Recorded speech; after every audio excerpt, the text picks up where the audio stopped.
Can a father be the husband of his own daughter? And I'm pretty sure that you are that love of mine. 'Cause I'm in a field of dandelions, wishing on that. This viral video sparked a massive backlash online. The outrage wasn't just about a potential pregnancy, it was about the horrifying suspicion of who the father might be.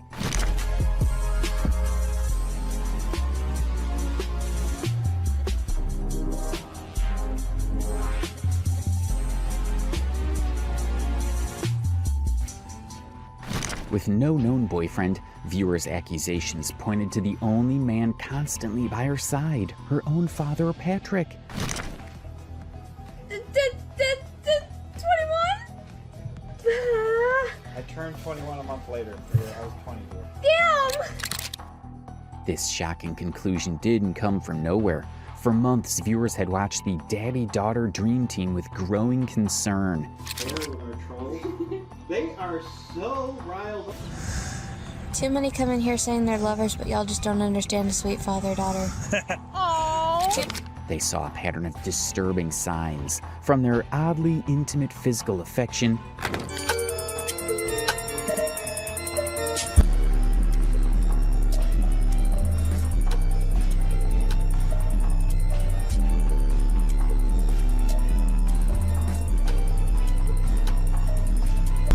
to a bizarre ceremony where Patrick got on one knee and gave his daughter a purity ring like a proposal.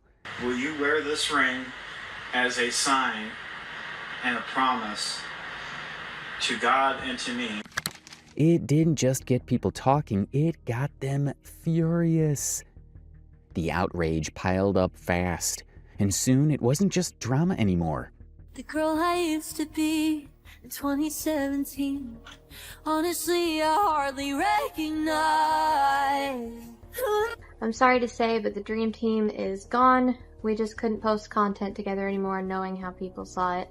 Viewers were calling for them to be put behind bars. But I'm afraid. I'm a widow. What the hell am I to do? Comments flooded in like, very disturbing. Definitely a totally grossly enmeshed family. Daughter is a surrogate partner for dad, replacing the mom. Seems like they need some help mentally and financially. It's the dad and daughter dream team. And this wasn't just random speculation. As time went on, more videos surfaced.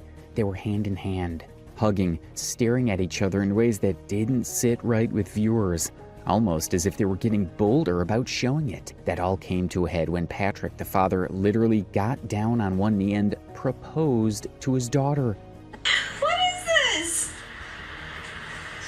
Sarah, will you wear this ring as a sign and a promise to God and to me?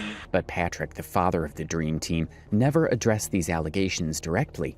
Instead, he lashed out at viewers, accusing them of being jealous of his and Sarah's close relationship, which he insisted was not at all sexual. There is not now, nor has there ever been, nor will there ever be, any kind of sexual, romantic, or other inappropriate relationship with my daughter. The other half of the dream team, Sarah, is often seen as unusually quiet and submissive around her father. Episode 50 of Cooking with Dad, and Sarah said I need to do something special, so here we go. And this is the first healthy Cooking with Dad. So. And that might seem harmless at first, but when the dad in question is Patrick, it all starts to look a lot more troubling.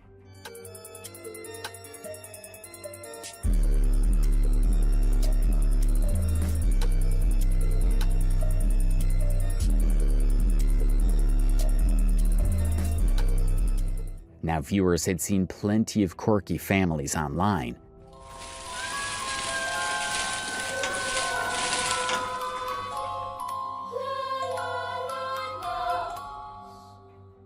And with Patrick consistently brushing off the allegations, many were initially convinced nothing was wrong. I know people are going to ask, what boundaries do you guys have in your relationship? Now, I said before in an earlier video, probably seen it, that there should be no boundaries in a family. People took that the wrong way, I'm not saying that there's not healthy boundaries. Okay, obviously there's certain things that there's boundaries, but there's really not any like major boundaries in our relationship because we trust each other and we're completely comfortable with each other. She knows I would never do anything to hurt her or anything. I don't want to say because that just, but anything over the line. You know, we don't, you know, there's certain things like, you know, sleeping together, stuff like that. That's a little bit too far. It should be obvious, but it's not. Right. That's too far. But we don't feel like hugging or touching each other like on an arm, or she holds onto my arm all the time. It's her way of showing affection. It's not meant in any way. I think it's people are over it. And that's like, you know, unfortunately, I should have, you know, I don't know, I should have seen that and maybe tried to dial it back a little bit, but, you know, what's done is done. I can't undo it. But everything changed when Sarah posted a picture of her baby bump, and that's when the outrage really began to boil over. And then everything escalated. Their official daddy-daughter dream team account suddenly disappeared with no warning. With the Heliante, with the Helion, with the Halle Berry, with the Halle Burton, with the Halle Brian James, with the Halle Cyrus. This is how we do it. Some believe Patrick deleted it himself, hoping to dodge the growing backlash. Others thought TikTok stepped in after receiving numerous reports from viewers who were disturbed by their content. Either way, the disappearance of the account only fueled speculation, and for many, confirmed that something wasn't right. Hello, everybody. So, I know we haven't been posting at all, and, you know, thank you all for being here. As I said, we are pretty much done. This is our last ride. We'll probably be shutting down the channel by August 15th after we receive our final paycheck. I hope that everybody is doing amazing, so please remember to stay positive and have an amazing day. Deleting their account had the opposite effect. Patrick and Sarah only became more known for all the wrong reasons online. Their most shocking videos kept circulating, ensuring the controversy never died down. The constant reposting of Patrick's proposal to his daughter, his strange explanation for the purity ring, and their physically intimate TikToks served as a permanent reminder of the blurred line between father and daughter. Answer the ones we feel comfortable answering.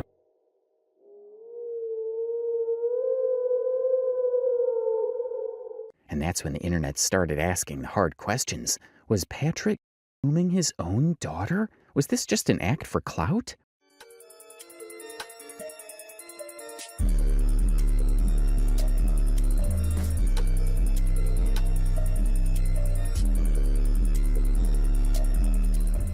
Or was there something much darker happening behind the scenes? You're gonna have to stay tuned. Alright, so Sarah, like we said in the intro, Sarah's joining me for this episode. Yep. This is episode 50 of Cooking with Dad, and Sarah said I need to do something special, so here we go. And this is the first healthy Cooking with Dad. So, I've got some red wine vinegar. I'm going to make a kind of a vinegar. Today we'll break down the full story of the Dream Team, how they went from TikTok fame to being branded one of the most disturbing duos on the internet.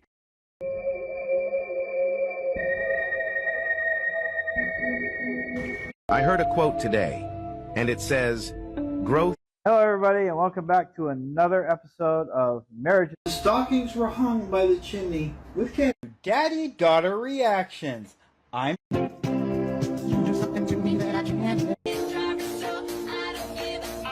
Again, the Dream Team, and... Me. They can't make fun of you. You have an incredible voice, remember? Behind us. Yeah. Did you see that? Yeah. And whether the allegations against them hold any truth. On the surface, the daddy-daughter Dream Team looked like any other wholesome family duo. Think of channels like the Ace Family, or even lighthearted TikToks like Dad and his Ladybug, parents joking with kids, silly dance challenges, and family-friendly skits that make viewers smile. The dream team wanted to project that same normal family vibe. A dad, a daughter, and a bunch of playful videos that felt easy to watch. Bring me down. I'm on a high right now. I'm living my best life, and y'all can't take that from me. And the D is fire. But the illusion didn't last long. The more Patrick and Sarah posted, the more people noticed moments that didn't fit the picture of a typical family channel. Instead of lighthearted bonding, there were clips where Patrick's behavior toward his daughter seemed off, like lingering glances that came across as anything but fatherly. Answer the ones we feel comfortable answering.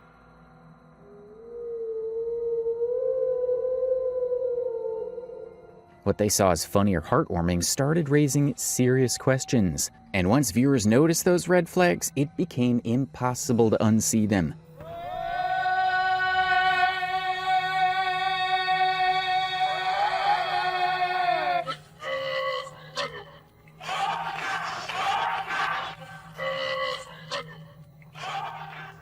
One of the first controversies came from their choice of name. Their handle looked almost identical to another account, the Dream Team Family, a channel with cute dolls and matched stories. And if you search it up on TikTok, the original pops up first. I'm so stupid in love. Let's get married in Vegas. We don't need guest list. I don't wanna think too much. Let's get matching tattoos. I don't wanna think it through, baby. I'm so stupid in love. And while it might appear to be just poor research, with the Dream Team Family already boasting over 3 million followers, it seemed Patrick and Sarah were hoping to benefit from that visibility rather than building a unique identity of their own.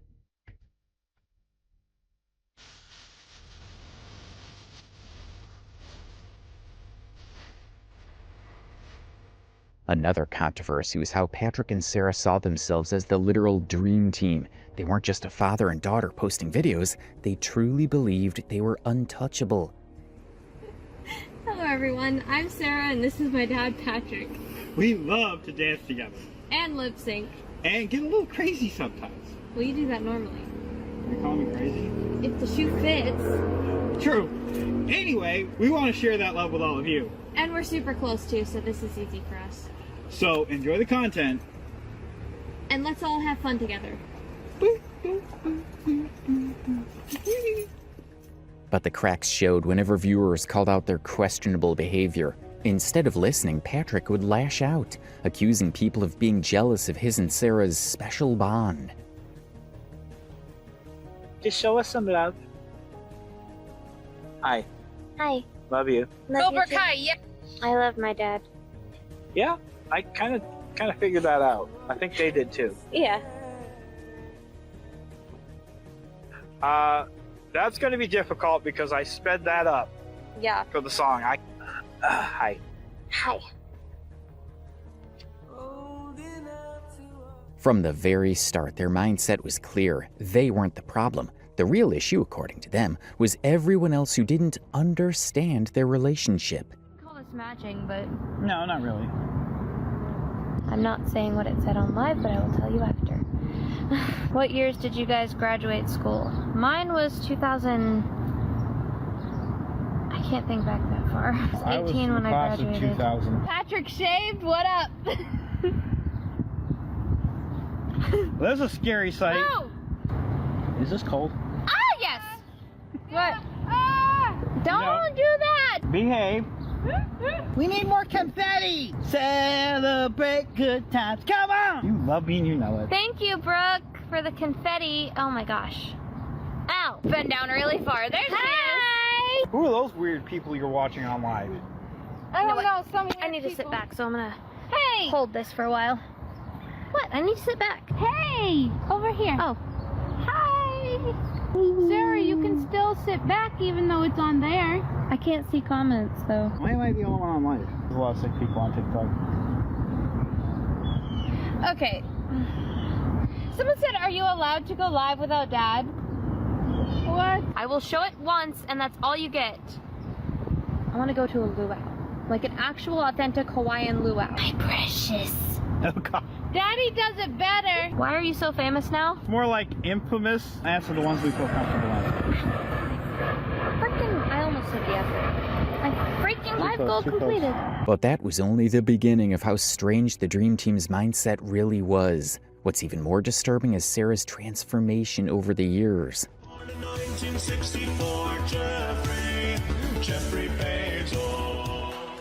She went from being the quiet, cute daughter in early videos to someone viewers now describe as rude. Don't look at me in that tone of voice, young lady. I'll look at you however I want to look at you.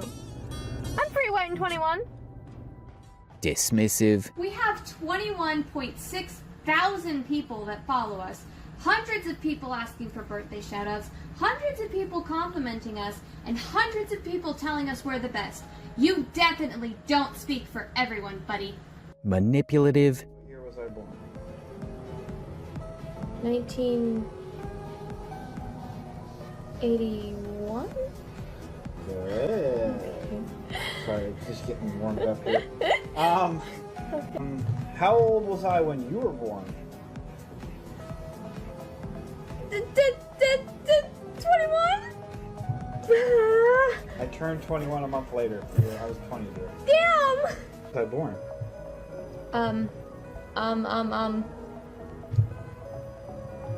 Nevada? Nope. You were born in Nevada? No, I didn't move to Nevada till I was 14 years old. Fudge! I was born in St. Johnsbury, Vermont. Then I knew that too! Are you getting nervous? No. Okay, so what's my favorite movie? I know this one. The original Star Trek? Nope. The Never-Ending Story. Yep, I knew that too. Okay, so let's see. And straight up disrespectful. My decision, and please stop asking to see my desk. This is a brand. Sarah hasn't changed much, if anything. She's only gotten more dismissive. In one video, she actually talked down to her own followers, acting as if they were forcing her to show her work desk, even though she had been the one to hype it up in the first place. I know you guys are anxious to see the new place, but it is a complete mess right now, so just give me a chance to tidy up and unpack. Earlier, she had promised her audience a glimpse of her new desk at work, and at first, viewers were genuinely excited for her. Hey guys, so I'm actually getting ready to head off to work, but I wanted to come on here real quick. But that excitement quickly turned into suspicion because Sarah never actually showed the desk, not a single post, not even the name of the workplace. To many, her words began to sound less like privacy and more like lies. I know you guys are anxious to see the new place, but it is a complete mess right now, so just give me a chance to tidy up and unpack. And the pattern doesn't stop there. In another video, she told viewers she had moved into a new apartment, but again, she never showed it. Even worse, she slipped up and said, "with us" instead of "with me," leaving people to wonder if she was lying about living alone at all. I can't wait to cook dinner for myself. Thank you for the corgi. Jackie's going with us. Jackie is our dog. With us? With me. Jackie's our dog. She's going with me. What really fuels the backlash isn't just the half-truths, but her attitude. Instead of acknowledging why people might feel misled, Sarah often doubles down, mocking her own followers, snapping back at comments, and acting like she's above criticism. There's a rumor going around that my dad and I created an AI that made spicy content on OnlyFans. I thought I was pretty clear when I said people were spreading lies, but apparently I need to be specific for the low intelligence people in the room. Hey, but that does not prove that we were behind the account. As for the spicy content they allegedly posted, we would never post content like that. What? Fuck it. Honestly, yeah, I created the Ariel account. I finally came out and admitted to creating the Ariel AI account. But if you know Sarah, then you understand that there's more coming, and one incident blew the cover of the Daughter of the Dream Team. Enjoy your gift from Carrie. Enjoy, Sarah. Have a great day. Oh my gosh, there's so many things in here. In a recent video, one of her viewers sent Sarah a care package, genuinely trying to help after she had spent weeks hinting about things she needed, from beauty products to camping trips that conveniently showed up on her public wish list. Hey guys, so I went down to our apartment complex office this morning, and I had a package. Now I don't know what this is, but I'm gonna open it on camera to let you guys know. I did tape a piece of paper to the front of it because, hello, address. So yeah, let's open it up and see what we got. Okay, so what an exciting time in your life, Sarah. We are rooting for you and we want all of your dreams to come true, from Angel from TikTok. Well, thank you, Angel. I'm not sure what this is, but let's see. I may need scissors. Give me 1 second. Okay, got scissors. Now let's get this opened.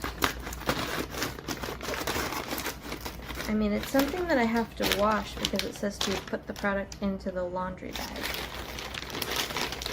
So, what? I don't remember this being on my wish list. Is it vacuum sealed? This is vacuum sealed. Yep.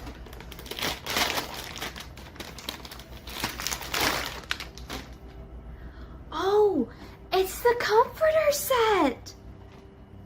Sorry, my camera cut out, guys, but this is the comforter set. Oh my god. Oh, it's so fluffy and warm. And it came with a pillowcase. Oh my gosh, this is awesome. Thank you, Angel. Thank you so much for the gift. Yeah, this is awesome. I love this so much. Thank you, Angel. I still have a few things left on my wish list if you guys want to go and check that out. So yeah, and I will do an unboxing for everything that I get. So thank you, Angel. We'll see you guys next time. Bye! But instead of showing gratitude, what Sarah did next was just shameless. These are both duplicates. So apparently I didn't get these things off the wish list in time, but these are both duplicates. And so is this. So I think what I'll do is I'll go ahead and return these and like get something. In the clip, Sarah didn't thank the sender at all. Instead, she flat out accused them of sending her duplicates of items she had already received, saying it was wasteful. Like I said, since these are both duplicates and the area rug is a duplicate, I will probably just go ahead and send these or return. To make matters worse, when the gifter politely asked in the comments whether Sarah wanted a return or refund in case the item was fake, Sarah never acknowledged it. She neither thanked the person nor clarified what she wanted done, leaving the fan embarrassed and ignored. Viewers eventually caught on that the Dream Team may have been padding their wish list with duplicate items, likely so they could return them for a cash refund or gift cards. She got duplicates, of course, so she's going to return them and get something else off the wish list, and to me I took that as they're flipping everything and selling it. I don't know. And when Sarah publicly shamed one of her own gifters on TikTok, the backlash exploded. Loyal followers who once sympathized with her started calling her manipulative, while regular viewers said this exposed what they had suspected all along. I can return them. You better get your stuff back, girl. Why was it a gift? Yes, too late. But that wasn't the first time the daddy-daughter Dream Team has been called out for money issues. Their supposed spendings did not match their claims of money problems at all. The $30 a day for doggy daycare is absolutely freaking ridiculous. Does she realize how idiotic that sounds? You're poor. No, I absolutely do not believe you have a savings with a chunk of money saved up. And you're talking about $30 a day for something other than food for some other necessity. They remind every other poor person you meet or hear of. They have money to waste on junk, but not to better themselves. This comment captures what many viewers were already thinking. If Sarah and Patrick really were struggling, why would they prioritize luxuries like daycare for a dog over basic financial stability? To viewers, it wasn't just tone deaf. It exposed a deeper contradiction in the Dream Team's money narrative. Half of my wish list has been ordered. So that's something. Thank you guys so very much. I really do appreciate you guys buying all this stuff off the wish list. You definitely don't have to. I do plan on buying some of this stuff myself. But I do thank you guys for wanting to support me and for buying stuff off my wish list. And while that contradiction wasn't disturbing in itself, what pushed people over the edge was Sarah's constant financial appeals. She would post TikToks or go live, directly asking viewers to support her through her wish list. This eventually put many of their viewers off, as they felt they were being used for some kind of fundraising scheme. It's striking that only the daughter was left to plead while the father stayed silent. Was he pulling the strings behind the scenes? That part may never be clear, but what is clear is that Patrick found new ways to make money, methods many would call disturbing and downright sickening. That's because Patrick was soon linked to an uncovered profile on Literotica under the name Miss Aurelia, a profile filled with explicit, often incest-themed stories. Even though neither Patrick nor Sarah ever admitted to creating that profile, there are just too many coincidences for fans to ignore. For instance, the pseudonym Miss Ariella or Ariella Brigman is suspiciously close to the name of a character from Sarah's book Firebound Harmony, which she had just finished writing and promoting at the exact same time. Wait! There's more! Hang on to your seat, baby! So, the way they pin this on us is apparently this Ariella Brigman character sounds a lot like Aurelia. Okay, well, the trolls know our book just as well as we do. They've read it. There's been trolls that read our book just for the sake of research and trying to call it AI and all this other bullcrap. What was really disturbing was that his presumed profile contained incest-themed stories, particularly father-daughter sex stories with horrible scenes that would just blow the minds of anyone who read them. Jalen felt it wash over her. Lion was right. She could hear his words. Oh, trust me, when the bond forms, you'll know it. The feeling was like nothing she had ever experienced in her 17 years. It was as if Aurelia was a part of her now, like she was inside her body. She could feel Aurelia's emotions. She loved her even more now. Aurelia was now a part of her. They were fully connected. There was no distinction. Aurelia was Jalen and Jalen was Aurelia. "This feels amazing," she said out loud, not meaning to. "I feel connected with you now on a deeper level than I have ever been connected with anyone." "That is the eternal bond we now share, dear Jalen," said Aurelia, almost purring with delight because she felt it too. The bond between a human and dragon is an integral part of our story. We hope you have enjoyed this brief description. Follow for more teasers and updates. This may have been one of the warning signs viewers couldn't ignore about this dream team. The account was first discovered in late 2024 and later archived on the Wayback Machine before being ultimately deleted.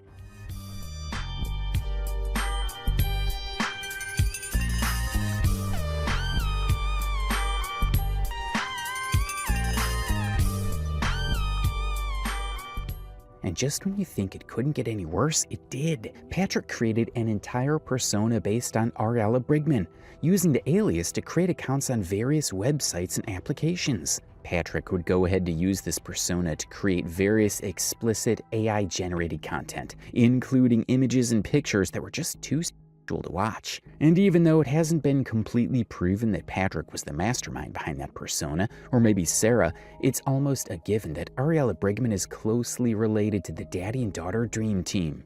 Very seriously. There's a rumor going around that my dad and I created an AI that made spicy content on OnlyFans. Viewers pointed to direct interaction. Screenshots showed Sarah following or liking that handle, and both accounts liked similar content. That interaction was the first red flag. Sarah was also seen singing a new song that coincidentally was posted at the same time on the Aurelia Brigman account. Her familiarity with the lyrics of an AI-generated song just a few moments after it was posted on TikTok raised many flags. Their whole basis for this accusation is that this AI posted a song. I saw it on TikTok and I liked it, so I made a lip sync. I also followed the account in case they posted more music I liked. Excuse me for liking an AI song, but that does not prove that we... Viewers also couldn't help but notice how similar Aurelia Brigman's avatar looks, particularly similar to Jenna, who's a content creator Sarah and Patrick became close to around the same time.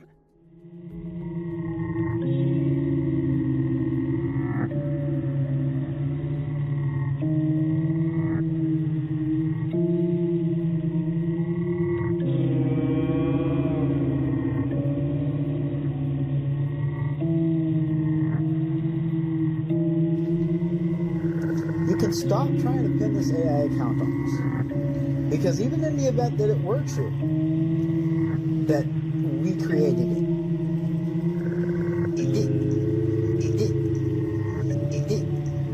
you can't do anything about it. The only thing you're doing is making yourselves look like asses. The discovery of Miss Ariella profile is just the beginning. Viewers soon uncovered a second, much older profile on Literotica under the username Babe4Dad. This account featured 15 stories, including a series titled Daddy and Mimi Go to a Hotel, which was explicitly tagged with taboo incest. The stories on this profile were described by viewers as even more disturbing, often focusing on themes involving a father and his underage daughter. That is writing the stories on this Babe4Dad literature website goes by Mimi.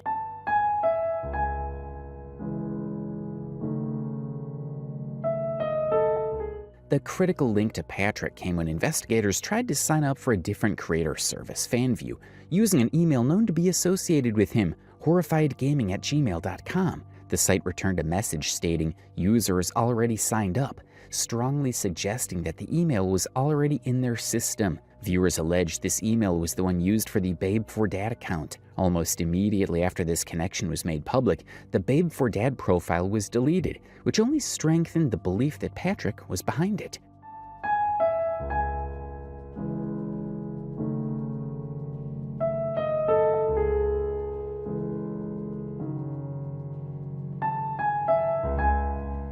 And coincidentally, this account was linked to Patrick of the Daddy and Daughter Dream Team.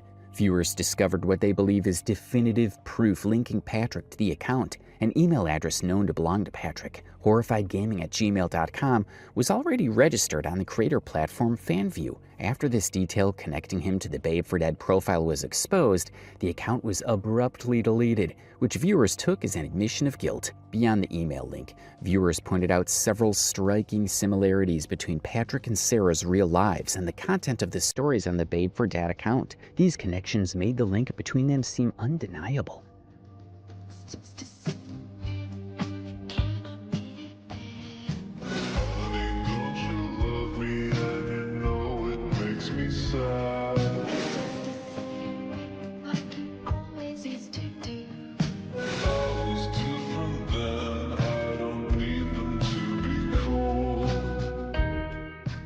For example, both Patrick and Sarah have publicly shared their love for keeping reptiles as pets, even creating a video titled, "What Our Babies Eat? Reptile Feeding Tips." Coincidentally, the Aurelia Brigman persona, also linked to Patrick, mentions a similar interest. Furthermore, the profile picture for the Babe4Dad account features a prominent red dragon alongside a woman. This was a significant detail, as Patrick and Sarah were heavily promoting their own co-authored fantasy book, Firebound Harmony, which also features a red dragon on its cover. For many, these overlapping niche interests were too specific to be a coincidence. So I've written a few short stories. They were okay. I wasn't really confident in my writing. When I came up with the idea for Firebound Harmony, my dad gave lots of suggestions and I got more and more excited. When I asked my dad to co-author with me, he didn't hesitate. This was a little over a month ago, and now, here we are, almost finished writing the first draft. I cannot believe how easily this story came together. And how Patrick and Sarah similarly love keeping reptiles as pets, same with the description on the Aurelia Brigman account. Bright. You can see here, he's really bright here. Now, bearded dragons. What Our Babies Eat? Reptile Feeding Tips, or that there was a presence of a similarly striking red dragon in both books. Today marks 1 year since our first book signing. That's right. And your little comment about no one showing up to the meet and greet because no one likes us, that's not true. There was a Rangers game that day, nobody could probably get there. And it doesn't matter, it was our first meet and greet. We only had 10,000 followers at the time. Exactly. We just did it for fun. Right. You know? We had people asking, and unfortunately those people couldn't show up because they're in another state. But hey, you know what? You keep doing you, we'll keep doing us. And when we're sitting pretty on the top, and you're still at 118 followers, because you can't even make your content public, because you're too scared, well, guess we'll know who's going to be on top. Have a nice day. Now, where were we? Yeah, where were we? The accumulation of these disturbing similarities, from the shared interest in reptiles to the identical red dragon imagery on both the Babe for Dead profile and their own Firebound Harmony book cover, sparked widespread outrage. The situation reached a breaking point. Shortly after viewers publicly exposed the email linking him to the accounts, Patrick allegedly deleted the Babe for Dead profile. Instead of quelling the controversy, this sudden erasure was seen by many as an admission of guilt, an attempt to hide the evidence. For the community investigating them, this act was the final undeniable proof they needed. This moment is considered the nail in the coffin for the Dream Team, as the intense and renewed backlash that followed is what many believe directly led to their main TikTok account being taken down. You love dragon fantasy books? Well, do we have a treat for you? Hi, I'm Patrick. And I'm Sarah. We just wrote an incredible tale for you. Injured dragon named Aurelia. When she tries to tell her father, he forbids her from seeing this dragon. But Jalen disobeys her father, and soon begins to form a bond with Aurelia. When her father finds out, he is furious and tries to keep them apart. But Jalen runs to Aurelia and leaves her kingdom behind. Jalen and Aurelia learn of a bond between dragons and humans that could change their lives forever. The discovery and subsequent deletion of the literotic accounts were damning, but it was far from the only disturbing information viewers would uncover. As people dug deeper into Patrick's background, they found a chilling connection that many believe sparks to a pattern of dangerous behavior in his family. Honestly, you know what? Okay. Honestly, yeah, I created the Ariel account. I made that account. Patrick, thank you. You have been set free, man. You're set free. Doesn't that feel good? Sarah, give your father a hug. Give that man a hug, because that is the most amazing thing you could have done for yourself. Really, I'm air hugging you. Good job. Seriously, you are. Honestly, I didn't want to do it the way it went, but What raised major alarms is the fact that Patrick is openly in close contact with his brothers, both of whom are registered sex offenders. These were not minor offenses. According to public records, at least one of the brothers was charged with felonious sexual assault involving a victim who was under 13 years of age. The existence of a disposition date and a mugshot in the records confirms that they went through the legal system for these crimes. For many viewers, Patrick's continued relationship with them was a massive red flag that could not be ignored.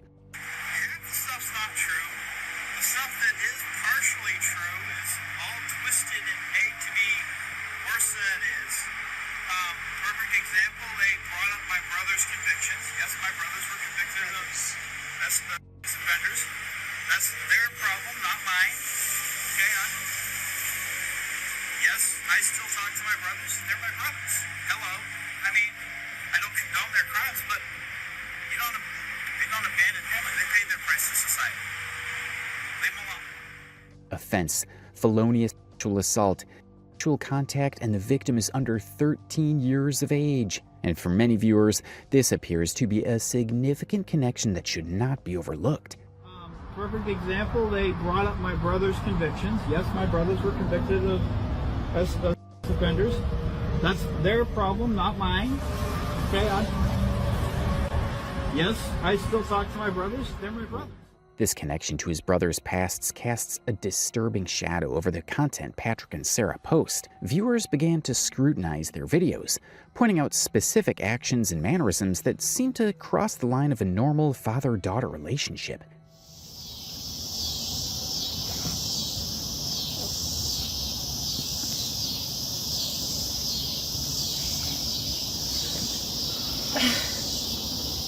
Poop. Poop. You know it's hot out here. Yes, it is very.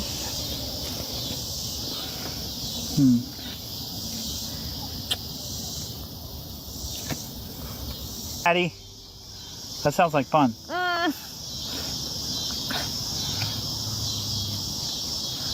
Start the fire again. Get some smoke over here.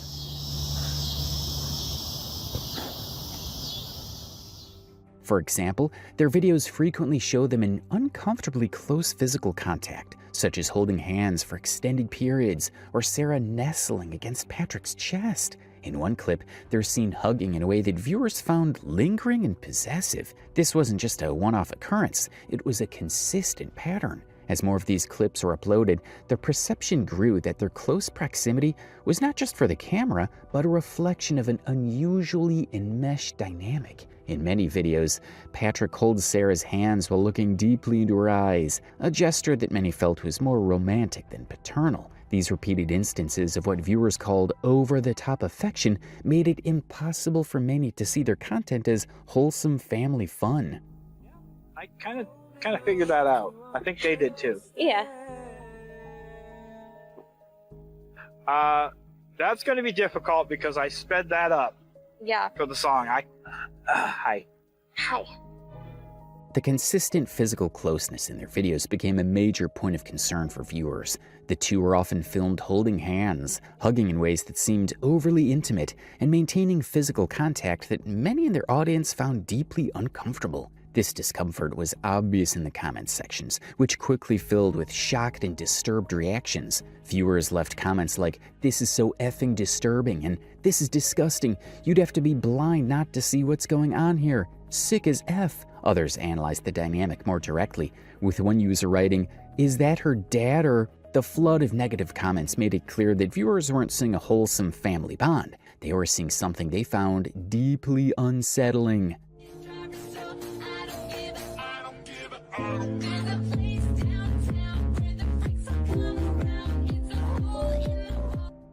As more clips are uploaded, it became clear that the close proximity between father and daughter was not normal.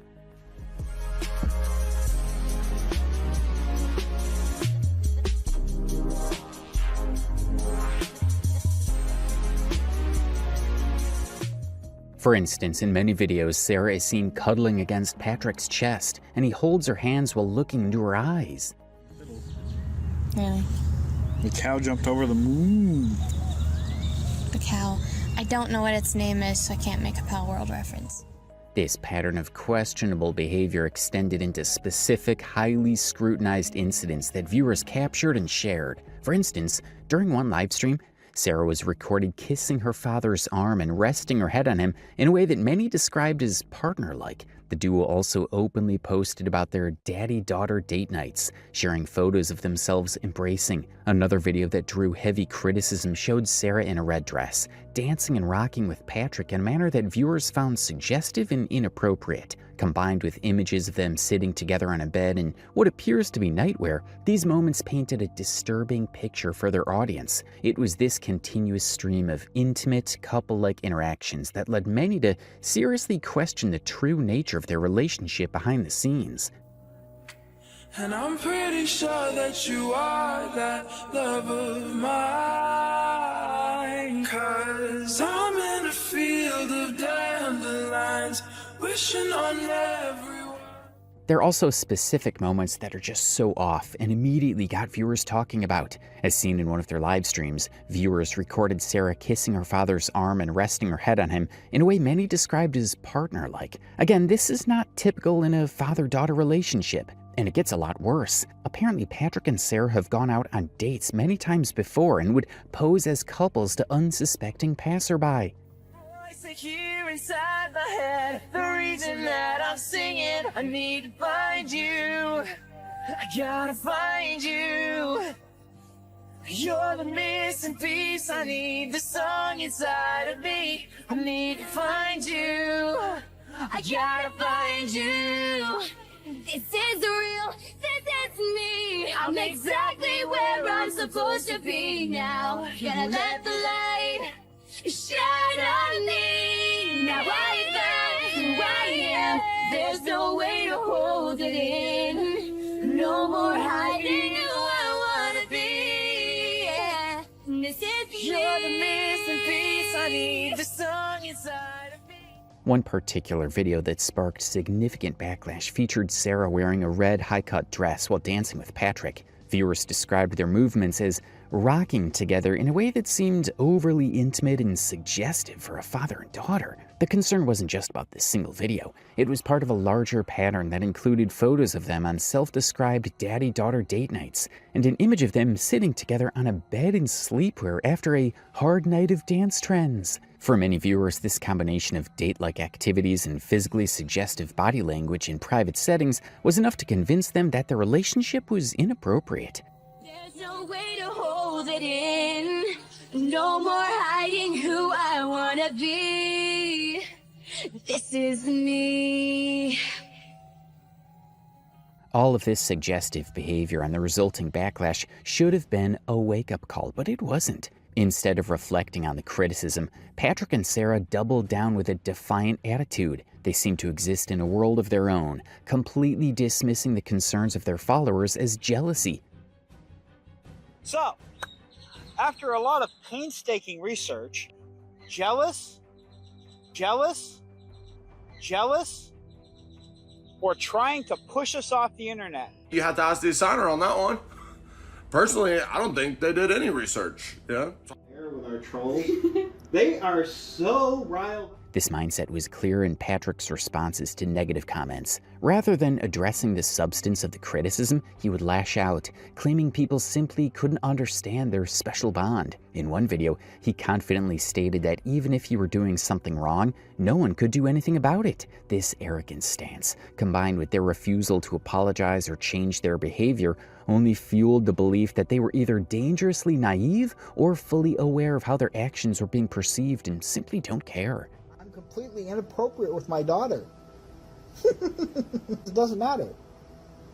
Because you cannot do anything about it. I mean, literally. The Dream Team has apparently clashed with their followers a lot of times because of their disturbingly close intimacy, actions, and behaviors. Jigglypuff, Jigglypuff.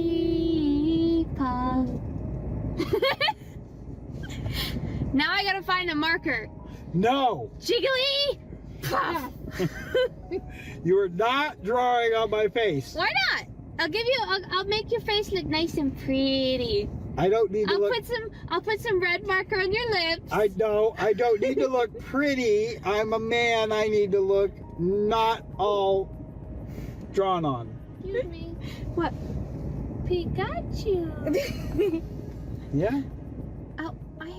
Instead of offering a proper apology, Patrick and Sarah consistently deflected and justified their behavior. When viewers condemned their overly intimate actions, their excuse was simply that they trust each other completely, implying that anyone who saw it differently was the one with the problem. This refusal to acknowledge any wrongdoing was a constant theme. In one particularly arrogant video, Patrick went as far as to boast that he could do whatever he wanted and there was nothing his followers could do about it. Their response to public concern was never an apology, but a consistent pattern of dismissal, justification, and defiance. There's really not any, major boundaries in our relationship because... As if that weren't enough, the daddy and daughter Dream Team would go ahead and post a video of Patrick giving his daughter a purity ring, and he would actually place the ring on her finger in a staged ceremony. What are you doing? What? What is this? Sarah, will you wear this ring as a sign? The controversy was amplified when viewers took a closer look at the ring itself. It wasn't a subtle religious-style purity ring. It was a classic diamond-styled ring that looked exactly like a traditional engagement ring. A close-up shot from one of Patrick's videos shows the box from Brilliance Fine Jewelry, a brand frequently sold at retailers like Walmart, and the packaging indicates it is a simulated diamond. While the exact cost is not mentioned, the fact that it's a simulated diamond from a budget-friendly brand confirms it was an inexpensive ring, which viewers found odd for such a supposed significant ceremony. I want to thank you for remaining pure. Okay? And I want to give you something.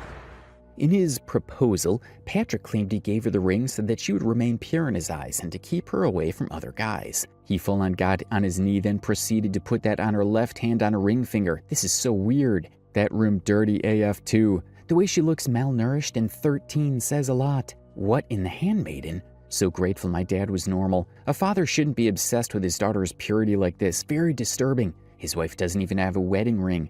He secretly wants to marry his daughter, and this is the closest he can get to it. After the massive backlash from the proposal video, Patrick offered an explanation that many viewers found inadequate. He claimed that he hadn't put much thought into the ceremony and didn't expect the video to get any attention. Instead of taking full responsibility for his actions, he even attempted to shift part of the blame onto his wife, Teresa. This response, which downplayed the significance of his actions while deflecting blame, was widely viewed as a disingenuous attempt at damage control rather than a sincere apology. To make her feel special and to give her something that she can say, yeah, okay, I know I'm supported. I know that I can do this. Give her the strength to stick to her values and her traditions.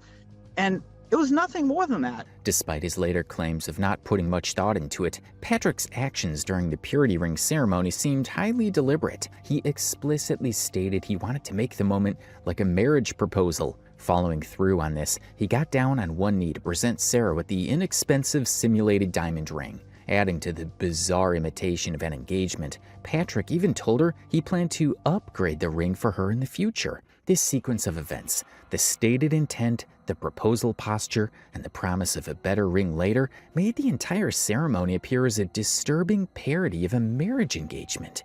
Okay, guys, we got something special for you, so please don't go anywhere. Stop scrolling, all right? So, I am about to give Sarah a purity ring, but I'm going to do it in a very special way. I am actually going to make it look like a marriage proposal. Now, don't get the wrong idea, it's not a marriage proposal. Viewers interpreted the purity ring ceremony as a disturbing act of control, especially given Patrick's stated reason for giving it to her, to keep her pure in his eyes and keep her away from other guys. The act of proposing wasn't a private moment, it was a public declaration. Immediately after, they were filmed hugging and proudly pointing the ring toward the camera for everyone to see. From that point forward, the ring served as a constant visible symbol. Every time they appeared in public or posted a video, the engagement-style ring on Sarah's finger reinforced the message that she was claimed and set apart by her father, effectively warning other men away. Nice. I love you. I love you too. My sweet girl.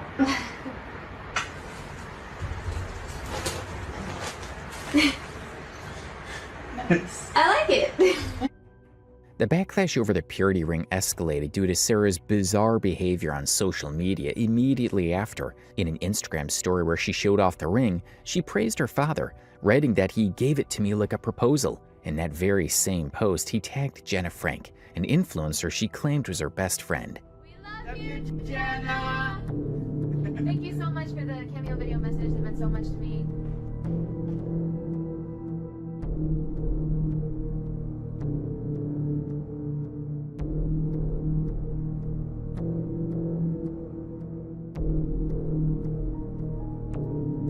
How did you meet Jenna? It was a meet and greet in March. She invited us, yeah. and we just instantly clicked. We've both been talking to her on Instagram for like months before that. Yeah. And hey, you're right. We're family forever. Yes. Twins forever. Hope y'all are doing okay. And Sarah, oh my gosh, man, you are the best. We are twins forever and ever, and I'm so happy I got to meet you. June 16th, so yeah, I'm really lucky. This was seen as a shockingly insensitive and attention-seeking move. Jenna Frank was at that time publicly mourning the recent and tragic loss of her own father, the actor Jason David Frank. For Sarah to tag a grieving daughter in a post celebrating her own father's possessive proposal-like gesture was appalling to viewers. They saw it not as an act of friendship, but as a deeply tone-deaf attempt to associate herself with a well-known person during a time of tragedy. Laugh like sunshine through the rain, and somehow take away the pain. Even while you're close to me, that's just how it's meant to be. Despite Sarah calling Jenna her best friend, their interactions on camera suggested the friendship was not mutual. In photos and videos, Sarah often appears overly familiar and physically close to Jenna, while Jenna herself frequently looks uncomfortable and distant in the presence of the Dream Team family.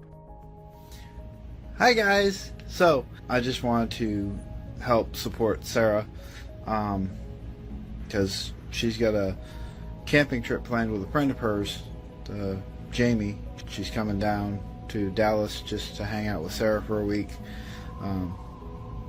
They always usually go to the mall or just hang out at Jamie's hotel room or whatever, but this year they decided they wanted to do something special and they wanted to go camping. Viewers believe Jenna's discomfort was justified, pointing to Patrick's behavior as a major issue.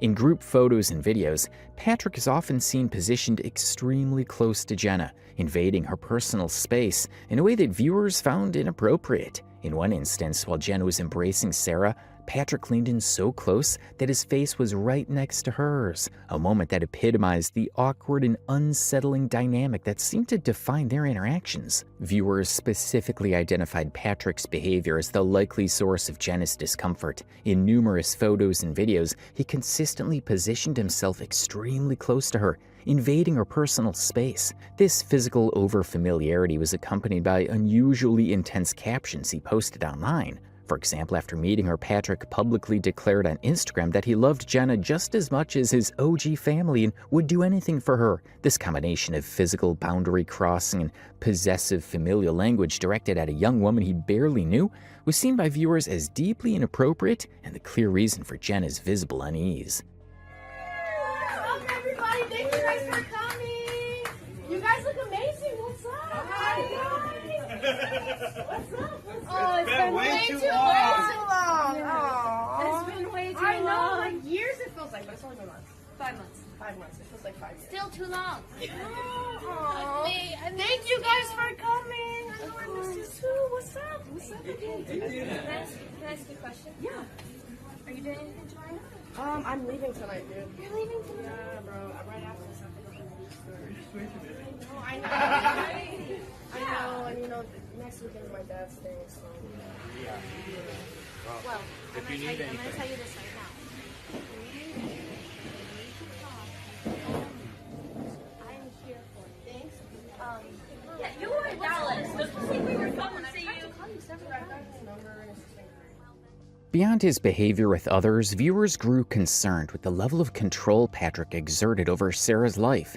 Despite her being a legal adult, this went far beyond normal parental support. He appeared to tightly manage her entire online persona. Patrick was a constant, looming presence in her content, guiding her interactions and managing her image. Viewers saw this as a deliberate effort to make her feel dependent on him, isolating her from outside influences. This dynamic, where an adult daughter has no apparent autonomy and is constantly managed by her father, was seen as a significant red flag indicative of a controlling and potentially grooming relationship.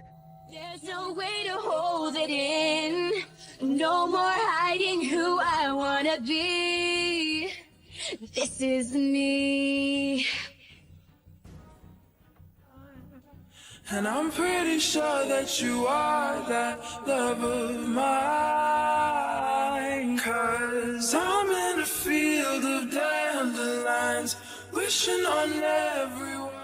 This pattern of control was often masked by Patrick's public facade of being a doting, supportive father. He consistently framed his overbearing actions as just wanting what was best for his daughter. A prime example of this was his explanation for the purity ring ceremony. After facing backlash, he claimed he never put much thought into it and was simply trying to be a good dad. This behavior, where he would do something controlling and then hide behind a defense of fatherly love, was a recurring theme. It created a dynamic where Sarah was persistently managed and kept dependent, all under the guise of him simply being the best dad in the world. Be something fun, it's something unique, something cool. Yeah. You know, it was never anything more than that.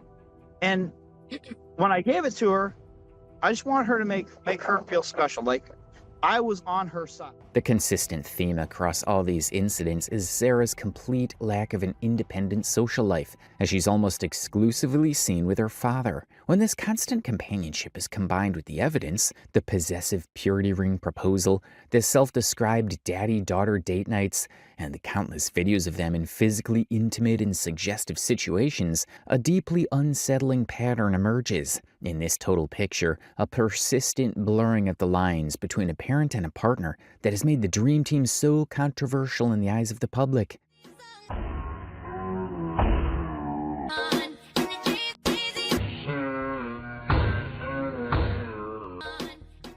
Amid the intense focus on Patrick and Sarah, a key figure remains conspicuously absent from their content: Sarah's mother and Patrick's wife, Teresa. While she is a part of the family, her minimal and often awkward presence in their videos has led viewers to question her role and well-being within the Dream Team dynamic.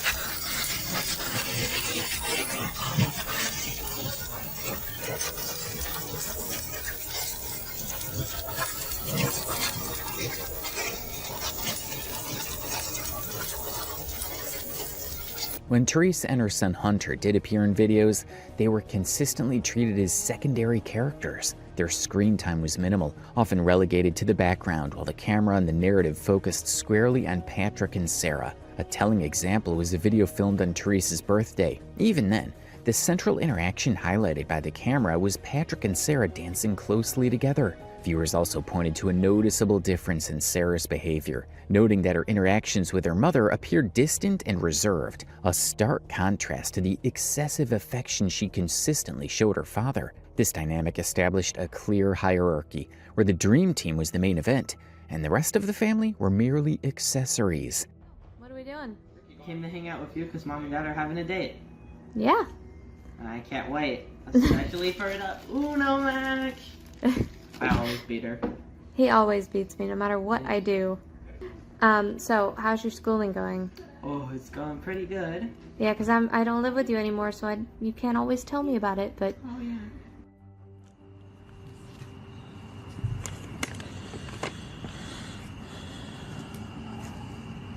Did I get all of them? If there's 5 there, then yes. Oh, Matthew says you're beautiful too. Thank I already you, knew that, Matthew. Okay, guys. Here we go. Go on. Come on. Boom, boom, chat. Ow. Boom, boom. Ow. I bit the side of my lip. Well, don't do that. Don't do that. There's no hurt. Don't get hurt.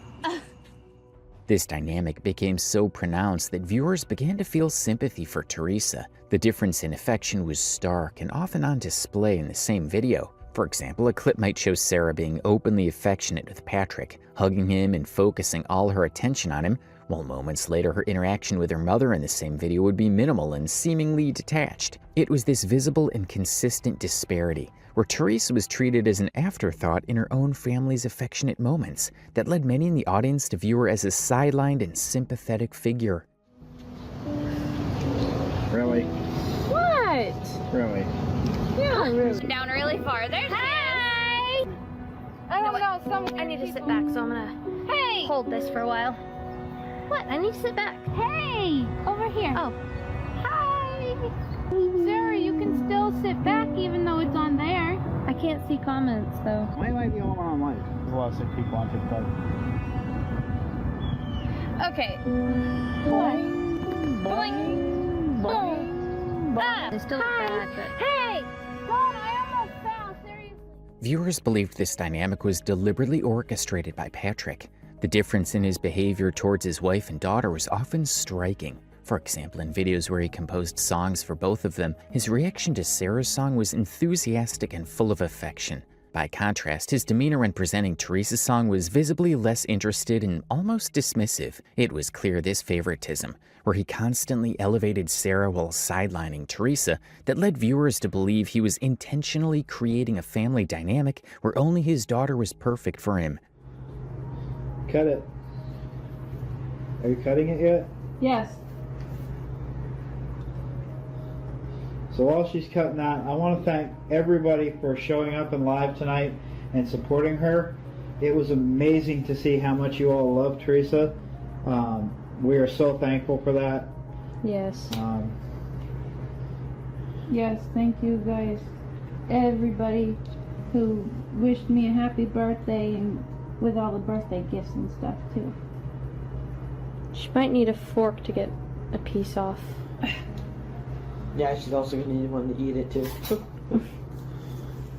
The difference in Patrick's demeanor when interacting with his wife versus his daughter is a recurring theme in their videos. A clear example is a clip where he presents songs he composed for both of them. When he plays the song for Sarah, he's enthusiastic, engaged, and affectionate. Moments later, when he addresses Teresa, his energy is visibly lower, and his expression is flat and uninterested. In another video, he's seen actively picking on Teresa while her back is turned, only to immediately change his tone and become sweet once she faces him. It's this consistent on-camera evidence of dismissiveness towards his wife, contrasted with his adoration for his daughter, that viewers point to as proof of the family's skewed dynamic.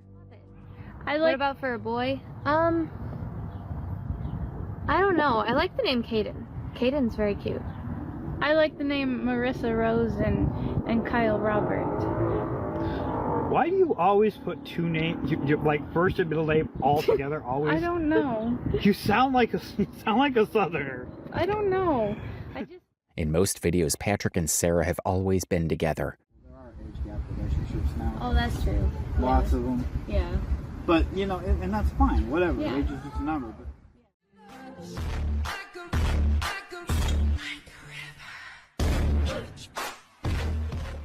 While Teresa was always the third party, she has less screen time, almost to the point of being non-existent, and this goes beyond normal. You do something to me that I can't explain. Hold me closer and I feel no pain. I feel my heart. We got something going on. I felt so alive like never before, and I loved you even more and more and more. Back again. Say he's back. Tell a friend. We are family. Get up, everybody, sing. In one particularly telling video, the family's dismissive attitude towards Teresa is on full display. While on a live stream, Teresa speaks up about a personal health issue, mentioning that she has to go to the emergency room. Instead of receiving any words of comfort or concern, she's met with complete silence from both Patrick and Sarah. They don't ask any follow-up questions or acknowledge her statement. After an awkward pause, they simply change the subject, completely ignoring what she had just shared. This moment starkly illustrates how her struggles were disregarded, reinforcing the perception that she was an overlooked and unheard member of the family. Anyways. Oh. You just walked into that one. Yes, but I'm the kind of person that doesn't immediately go to that. When someone puts ED in the chat, I think it means eating disorder. My eyes are getting worse, I think. I know, I walked into that one. I'm sorry. Even the large print letters are blurry for me, and that's pretty bad. Yep, you're right. I think I need to go back to blonde. Yeah. We'll go to Walmart tonight and get you some hair dye of blonde. No. Actually, I don't think there's a blonde enough for her. Ooh. Can I have a hug? I suppose. One of Teresa's longest on-camera appearances was a video where she was seemingly brought on to defend her husband and debunk the growing rumors. In the clip, she angrily denied any inappropriate behavior, but viewers immediately pointed out that her delivery seemed forced and unnatural. Her eyes appeared to be reading from a script off camera, which made her defense feel inauthentic and coerced. Hello, my name is Teresa. Something about me everybody should know is I'm not comfortable talking to the camera. You can probably tell by how nervous I sound. I love being in videos with Pat and Sarah, and I love going live with them. I'm just not comfortable talking to the camera. I'm fine on live, I just don't know why.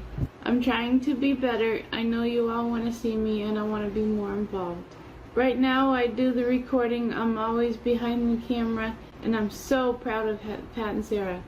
They are the dream team, and it makes me so happy to see them grow. I was born in Haverhill, Mass. I'm 46 years old. My favorite colors are red and purple. and my favorite food is meatloaf, and my favorite place I went to was Paris. And I've been married for 24 years to my wonderful husband, and I have 2 wonderful kids, Sarah and Hunter, whom I love and super proud of. I work at fast food, and my favorite part of my job is helping customers. My family is the best part of my life. I love them, and I love spending time with them and going to the parks. I have the best kids and the best husband, and I'm the luckiest mom and wife. And I can't wait to see Hunter and Sarah achieve their dreams. This attempt to clear the air backfired spectacularly. The performance was unconvincing on its own, but it was later completely undermined by Patrick himself. In a separate video, while trying to excuse the purity ring incident, Patrick directly blamed Teresa for the idea. This contradiction, Teresa being forced to defend him, only for him to throw her under the bus later, solidified the belief that she was not a willing participant, but a silenced figure in their family dynamic. I asked Sarah if I could use her channel to make this video. I've stayed quiet for a while now. I've watched the internet attack my daughter and my husband, and it's really pissing me off, but I stayed quiet. I am done staying quiet. What the hell is wrong with you people? My husband is the sweetest and kindest man.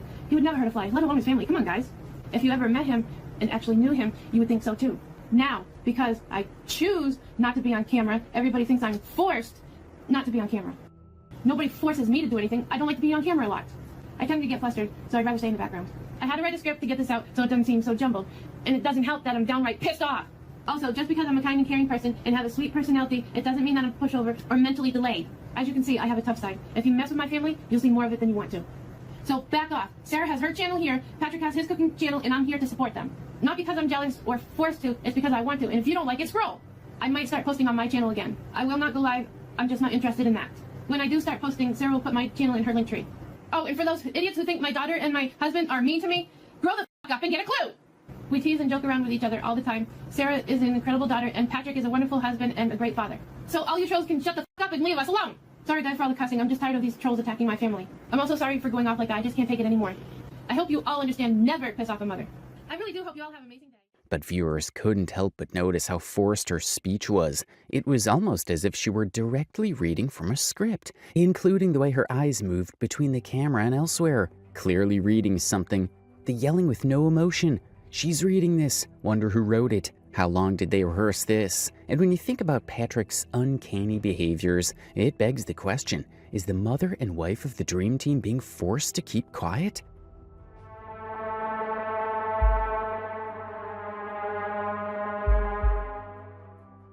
The most telling example of Teresa's role as a scapegoat came during Patrick's apology for the purity ring ceremony. After bringing Teresa on camera to defend his actions, Patrick later contradicted his own defense by publicly blaming her for the entire idea. This moment, where she used her to absorb criticism for his own controversial act, made it clear to viewers that she was not only sidelined, but also actively used to deflect blame from him. That whole purity ring video started with Teresa, actually.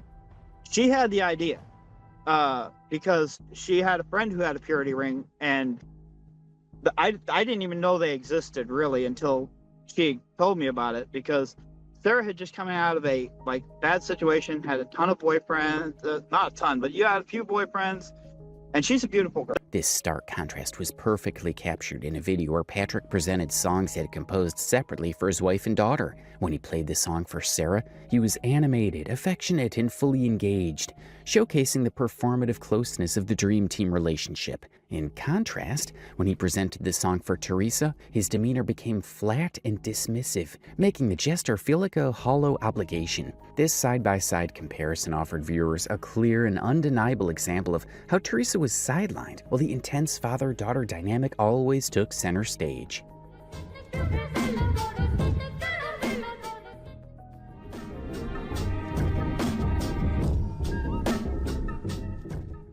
The story took a darker turn when viewers began sharing a photo they said showed Sarah with a baby bump. Allegedly pregnant with her dad's baby. This is Sarah. Her and her dad used to have a TikTok account called Dad and Daughter Dream Team, where they would post content together as a dad and a daughter. But their content was always very suggestive that their relationship went beyond just a father and daughter relationship. Dad proposed to her one day with a purity ring. Then people did some digging eventually. They were like, this family is very odd. Their relationship is strange. And they were able to match some email accounts that were attached to them with a account called Miss Ariala. Ariala is a account that would do fantasy writing online, like fanfics, of a incest relationship. So people did some digging, and now they think that she's pregnant because she looked like she was pregnant in a recent photo. People think she's pregnant with her dad's baby. Because these allegations came out, they took down their account. They're no longer making content together. Daughter came back, Sarah came back on TikTok by herself and said, because people keep making allegations and false rumors, she will only be doing content by herself from now on. She said that's for the best. Important detail, the dad, his two brothers are registered as offenders. So that's just to keep in mind. Yeah, what do you guys think about this rabbit hole? And if you haven't heard about it, you definitely should go down. Of course their account's down now, but there's a lot of post and repost on TikTok if you're curious. Sarah, now 22 years old and confident about her actions and decisions, would go on to post a photo with a slightly pregnant belly. Speculation even rose that Sarah was pregnant, and if she was, the unsettling question followed: who could the father be? She's having a brother, son, nephew. To be honest, I could see it going either way. She could be pregnant, or she could just be growing into a similar body style as her mom. No way, she's not pregnant. I didn't see this side profile, but when I saw she was gaining weight, I figured it was a defense move. A lot of people who experience SA gain weight on purpose. I have PCOS, and a lot of my time my uterus is so swollen or weight fluctuates so much I look pregnant. I've been asked before too, and it's so hurtful and embarrassing. Let's wait until she confirms first. Given Sarah's isolated life, viewers immediately suspected Patrick could be the father. This suspicion was fueled by the countless disturbing and inappropriate things he had already done publicly, from the purity ring proposal to his overly intimate behavior in the videos. She's defo pregnant. She even has the pregnant face that women get when they're growing a baby. It's gotta be her dad's, and that's why he has her wearing a purity ring. Just giving another perspective, I have endometriosis, and sometimes I look fully pregnant during a flare-up. I've heard that happens with PCOS too. I remember seeing some of their videos in 2020 and thinking they were so weird. Haven't seen them till now. I just went down that rabbit hole and I have a pit in my stomach. I think he intentionally baited his mentally disabled wife into having a child, knowing he would have this relationship with said child down the road. I think he planned this a long time ago. She's got to be pregnant. I pray it's not by her father. Her belly's way too round. Please, please say this is not true. So strange that poor girl been abused her whole life. It's very disturbing. Wait, she got pregnant. It's important to state that there's no public verified proof of incest, nor has the paternity of any potential child been confirmed. However, Sarah has made no public statements to deny or clarify the pregnancy rumors, and her silence has only fueled more speculation.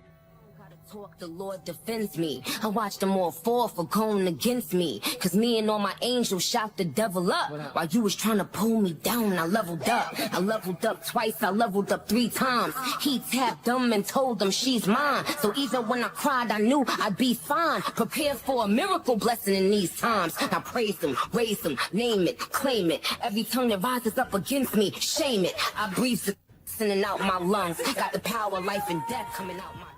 The sheer volume of immediate and negative speculation showed just how completely the duo had lost all public trust. After years of controversies, from the purity ring proposal to the literotica accounts to their dismissive attitude and questionable behavior, their credibility was gone. Viewers had seen a consistent pattern of deception and boundary crossing.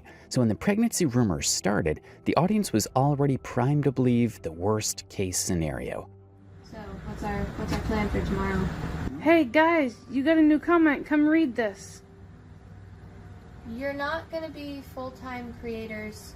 Everyone hates your dances. Your music, voice is terrible. This led some viewers to believe the Dream Team's content was simply rage bait, intentionally controversial behavior designed to provoke outrage, which in turn drives views and donations. While the exact amount of money they've received is unknown, they frequently and openly solicited donations through public wish lists and GoFundMe campaigns for things like camping trips, which supports the theory that they were monetizing the drama they created. So apparently I have to spell it out for you guys. I thought it was pretty clear when I said people were spreading lies. Their defenses only made things worse. Sarah often responded with blatant arrogance, talking down to viewers who questioned her broken promises about showing her new apartment or work desk. Patrick would simply dismiss all criticism as jealousy over their special bond. This combination of arrogance and deflection confirmed to viewers that the Dream Team was unwilling to listen to any outside concern. But apparently I need to be specific for the low intelligence people in the room. Pay attention, because after this we go back to posting our regular content, and anyone who doesn't like it can touch grass.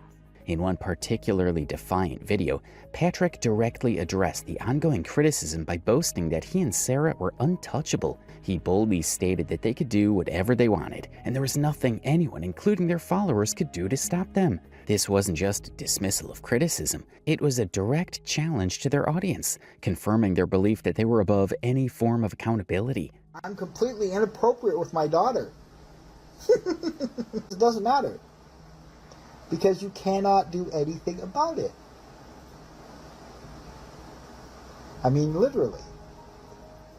Patrick's arrogant response was the final straw that mobilized viewers against them. His constant blame-shifting and defiant boasting that he could do whatever he wanted incited a community of online sleuths to dig deeper into his past. This intensified investigation led directly to the discovery of the Babe for Dad Literotic account and his disturbing content. Once this information became public, the backlash was so severe and widespread that viewers began mass reporting their content, which ultimately resulted in the termination of the official Daddy and Daughter Dream Team account on TikTok. So we may just step away from the spotlight and live our lives without dealing with people trying to harm us, especially my dad.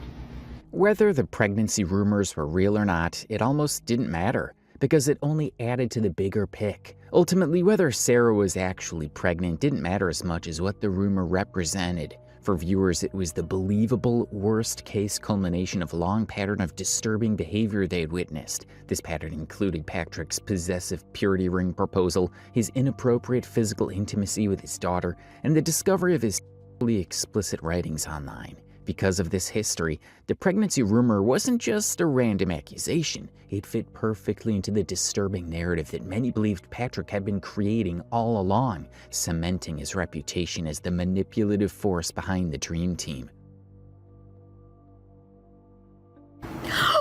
Jaden!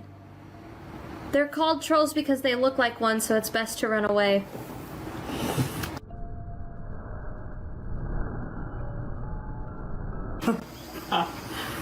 Jaden!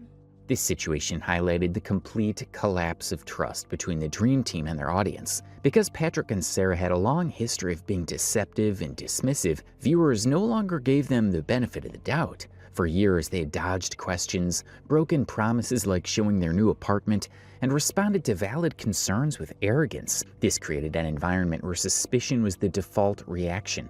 So when the pregnancy rumors emerged, the real story for many wasn't the rumor itself. It was the fact that the duo had eroded their own credibility to the point where their audience was ready and willing to believe the most disturbing possibility. We're getting there. We're slowly but surely. You've moved into the center again. Sorry. Ow! Ow! No! Back up. The live goal's confetti. You know, maybe that's a little too expensive. Switch it back to like hand hearts or something. Hand hearts are 200 coins. What? Okay, the It's heart, the finger heart hearts pop. that you're talking Or about. finger heart, yeah, the little fingery things.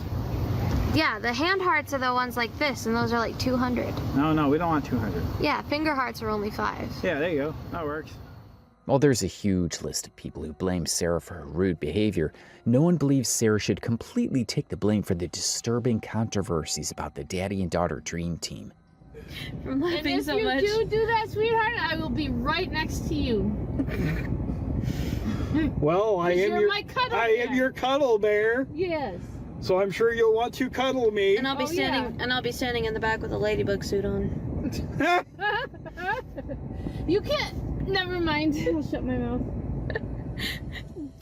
Because Sarah seems to be under the influence of Patrick, the proposed mastermind of this story. And in many videos of the Dream Team, a pattern could be noticed. The behavior viewers pointed to wasn't a single act, but an ongoing grooming process. Patrick trapped Sarah in a cycle of control, using his influence to build her trust while demanding her compliance. Over time, this dulled her ability to recognize and resist his manipulation. Meanwhile, Teresa remained an isolated figure. In her rare on-camera appearances, she often appeared silent or nervous, pushed to the background of the family's public-facing dynamic. Her marginalization was starkly illustrated in a video where she tried to share a personal health scare, only to be met with complete silence and indifference from both Patrick and Sarah. This moment, where her genuine distress was utterly ignored, served as a clear example of how she was sidelined in her own family. Jigglypuff, Jigglypuff.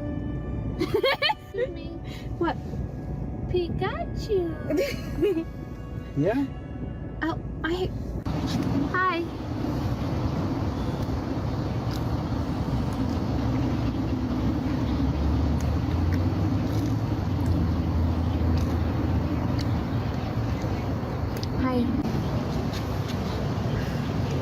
Really? What? Really? Yeah, really. It's too hot for this. I don't care. I do. Bye. What do you think about that, cuddle bear? Matthew's on my team now. Traitor. Can I have a hug? I suppose.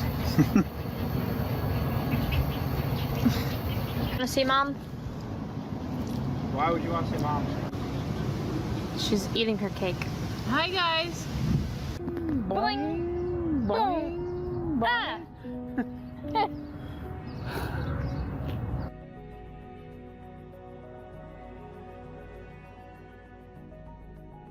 Hello everybody, it's me, Patrick, alongside my beautiful and wonderful and marvelous and lovely wife, Teresa. Now, telling your spouse that you love them and communicating that just helps to let them know that you love them and you care about them, and you know, that's always a good thing.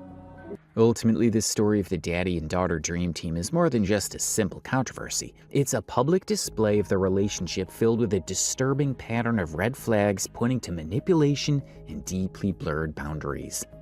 Welcome to my channel. So, for those of you who don't know me, my name is Sarah. I am 22 years old. I will actually be 23 on June 16th. So I made this channel to just be myself and kind of give all of my followers just a little bit of me and who I am. So follow along for the journey. I've got some really fun stuff planned, and thank you for being here. The daddy and daughter dream team has become one of the most controversial family duos online, not because of a single incident, but due to a consistent pattern of blurring boundaries. Their fame is built on a foundation of disturbing controversies, including persistent rumors of an incestuous relationship fueled by their own overly intimate videos, Patrick's alleged authorship of explicit father-daughter stories, and unresolved speculation that Sarah became pregnant by her father. But at its core, this goes beyond one family. It's about how influence or culture so often disguises dysfunction as entertainment.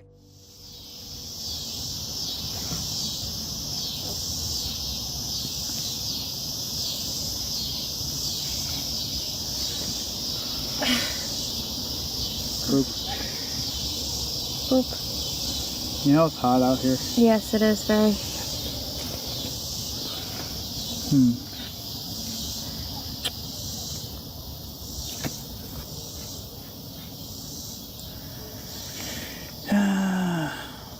It's getting dark. Yeah, I think we better end here. We'll be back. We'll be back either Saturday or Sunday. I haven't decided which one yet. Yep. One of those days.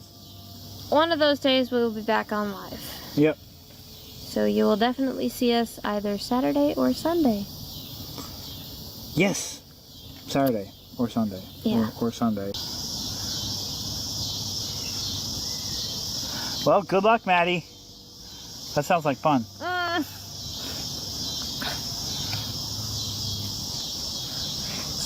fire again. Get some smoke over here.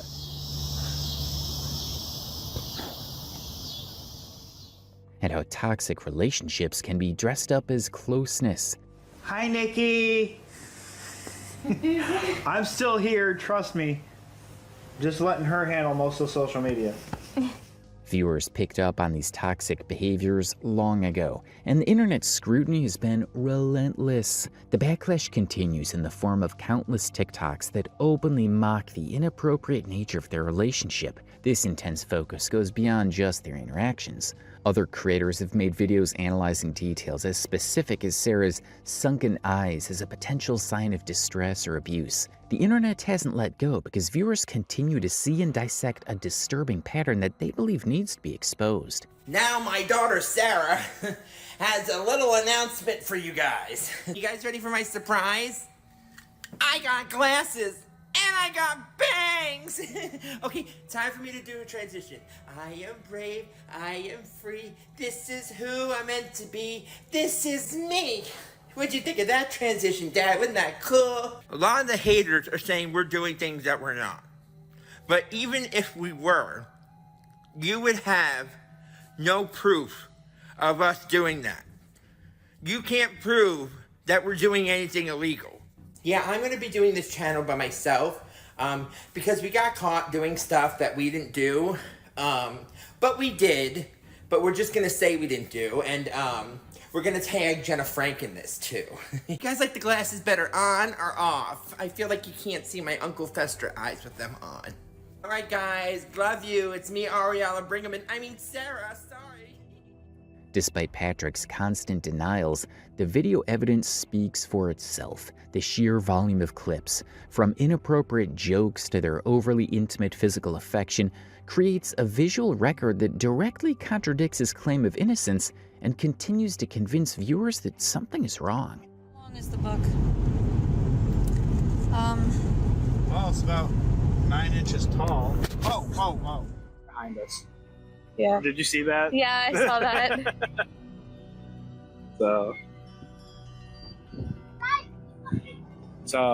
But yeah, I think.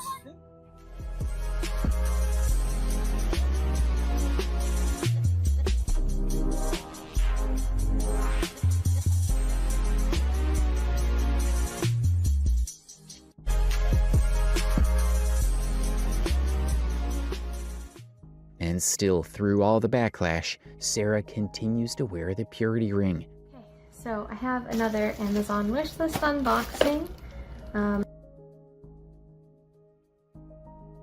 There may be a turning point as Sarah has launched her own separate TikTok account, offering a glimmer of hope that she's stepping out of her father's shadow. However, that hope is tempered by a key detail. Even on her new account, she continues to wear the purity ring. This leaves it unclear whether this is a true step toward independence or simply an extension of the same troubling narrative. This serves as the final unavoidable conclusion for many viewers. Patrick can continue to deny any wrongdoing, but the public has seen years of accumulated evidence. They've seen the constant, overly intimate physical contact, the staged marriage proposal for a purity ring, the alleged authorship of incest-themed stories, and the systemic sidelining of his own wife. Therefore, regardless of his denials, the world has seen enough to conclude that the level of enmeshment and the nature of the closeness displayed by the Dream Team was never normal.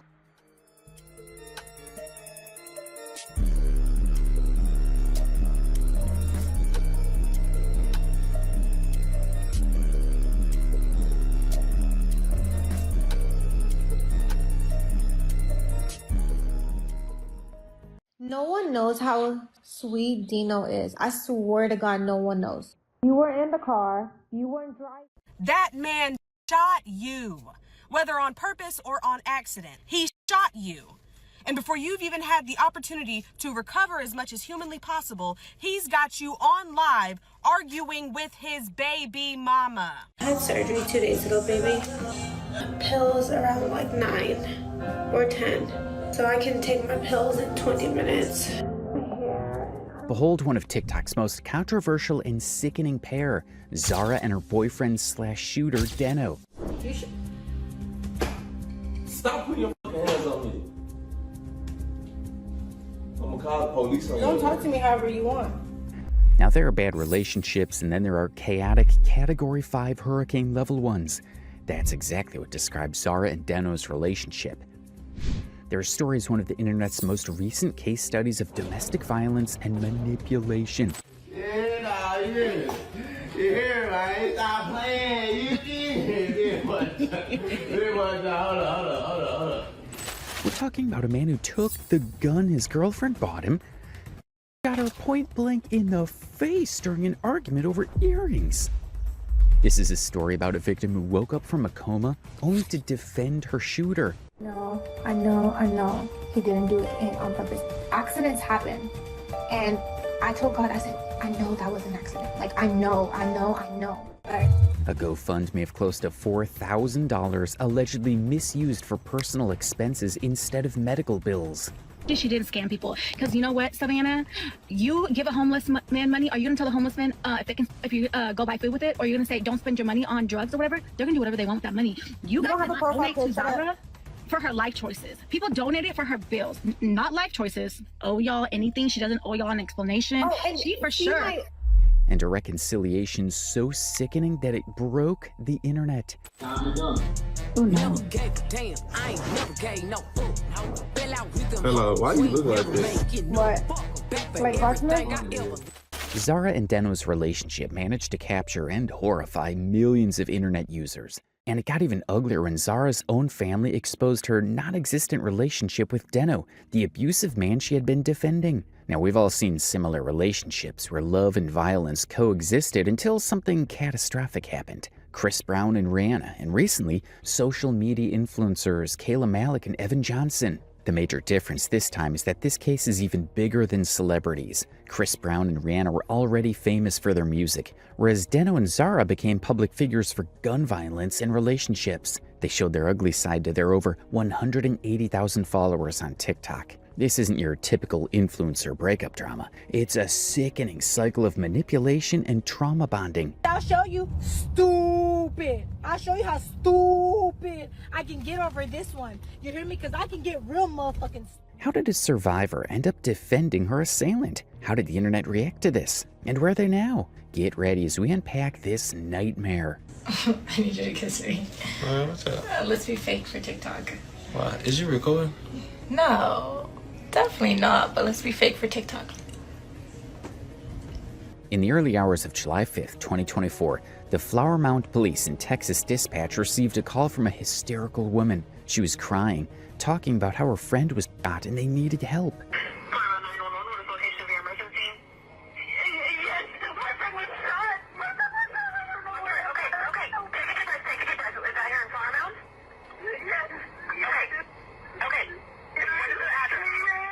This caller was Zara's friend, Andrea, who had been with the couple. Also present that night were Zara's sister, Sadea, or as she's popularly known TikTok, Phony, and her boyfriend, Xavier Watts.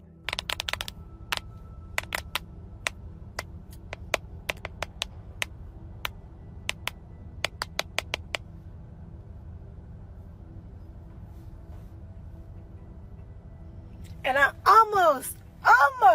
The group had met up to attend Flower Mound's Independence Day Festival in Texas. It was a normal day, but things quickly spiraled out of control later that night. Zara Hashim and Ladarius Brownlee had gotten into a heated argument in the local park. Andrea had claimed that the root cause of this argument was a cheating accusation against Deno. However, Zara later confirmed that they'd been arguing over earrings. And tell people that we were fighting over infidelity. I wasn't arguing with him about my earring. According to the police report, the argument had turned physical at some point. Zara and Ladis got into a physical altercation that included both parties assaulting each other. Andrea later stated that Zara suffered a nosebleed from the altercation. This was serious. In what world did a normal relationship ever get to the point where blood was drawn? The simple answer, none. The crazy part is that the fight didn't end with only a little nosebleed. This was only a warm-up for what was to come. When the argument became too unbearable, everyone hopped into Deno's Chevrolet Blazer to blow off steam and call it a night. Unfortunately, this was far from what happened. The argument didn't stop, it only intensified. Then, in the heat of the moment, Deno pulled a gun and did the very thing someone wouldn't dare to do to a loved one. He pulled the trigger. The bullet was lodged right above her right eye. Of all places for the gun to hit, this was a vital spot. The bullet went straight to her eyes and into her brain. Zara needed stitches along her eyebrows when she underwent surgery. I got stitches in my eyebrows and then the back of my eyes, but he told me the back of my eyes is a major surgery. Not only that, but the doctors had to cut out fat from her hips and belly to fill in the spaces in her temple. They had to take fat from my hips or my ribs to put it in my temporal. But he told me that I didn't have fat on my hips or my ribs. My hips or my ribs, so they took it out of my... It was a horrific experience for anyone to go through. Zara's right eye was never the same afterwards. Imagine your eyeball being right here, and then now it's up here, and they had to push it up. You can imagine the medical horrors that emerged from one single night. Deno had pulled the trigger and the anger he felt minutes ago completely vanished from his face. All that was left, the reality of his girlfriend bleeding all over her face. What happened next will blow your mind. You see, Deno, in all his infinite wisdom, began to perform CPR on the fatally injured Zara. He possessed every basic knowledge in the book about how to shoot a gun. However, Deno was completely clueless about what to do next. He didn't think to stop the bleeding. No, he decided to perform CPR while Andrea called medical emergency for help. At some point in that phone call, Deno took over from Andrea and spoke to dispatch. His tone? The exact opposite of Andrea's agonizing voice. Deno was calm, disturbingly calm. Oh, yes, the person with the gun, where is he? I'm right here. It wasn't my gun, but I'm... He wasn't crying. He wasn't screaming. Deno told the operator that it was an accident. He didn't mean to do it. It was accidental, but I got it. It's all good. Y'all just come on, please. With the way he just said it, you'd think he just spilled a drink if you didn't know any better. But this was not the case. He shot his girlfriend in the face. How could bringing out a gun, pointing it at her, and pulling the trigger be accidental? Guns don't accidentally shoot themselves. There had to be intention behind it. There are heights to which anger can take you, but not to this extent. Zara and Deno looked so in love in their videos. They were inseparable whenever they went strolling, clubbing, or even when they were at home. And now this happened. He shot her over a silly argument. And to make matters worse, this gun had been a gift to him from Zara. You hear, right? Stop playing. You did.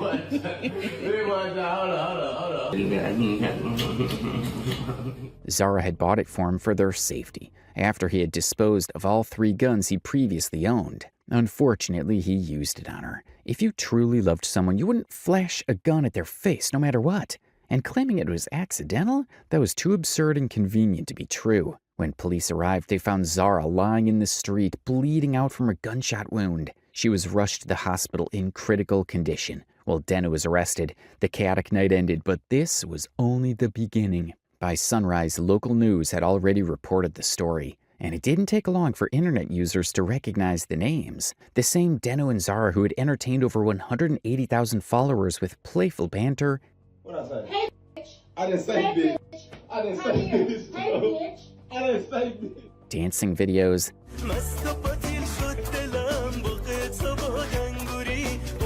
Couple challenges. Is it cheating if I go to a section with my homeboys and this girl's there? Yes. Why Because if And skits were now at the center of a violent crime, forcing the followers to think that how can a relationship which once looked like it was built on laughter and love had ended in bloodshed? The platform turned into a full investigation and discussion hub. The shockwaves rippled through social media. Reddit threads popped up, documenting every angle of the situation, from the police reports to Zara and Deno's relationship as projected on their TikTok page. Now followers were dealing with a real-life crime story. While they celebrated Deno's arrest, online sympathizers were worried about Zara, who was still fighting for her life at the hospital. A bullet to the face was not a mild case, and frankly, the odds were not looking good. For the first several days, the reports weren't good. Zara's doctors were not optimistic about her chances. She had suffered from a traumatic brain injury, TBI, and so her family members were told to prepare for the worst. Fortunately, she made it. Gradually, her heart rate stabilized and she responded to signals. It was a miracle. Zara had survived despite her doctor's expectations. Moving on, her road to recovery began with baby steps. She did small stretches to get her limbs back in shape. Phony shared the update on her TikTok page. It has been tough, but with everyone's prayer, she is truly a miracle. A week and a half ago, the doctors and detectives told us to say goodbye, and today she is awake, sitting up, and took her first steps. We were supposed to go and pretty much say goodbye to her.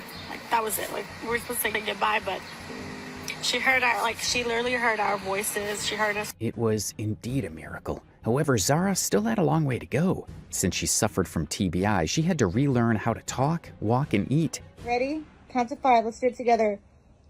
1. No, with your voice. 1. She's looking at the water too. I know.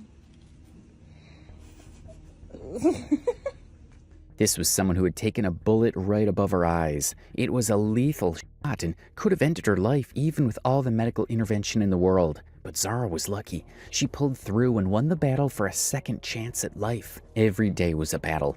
Every small improvement was a victory. But through it all, the big question lingered.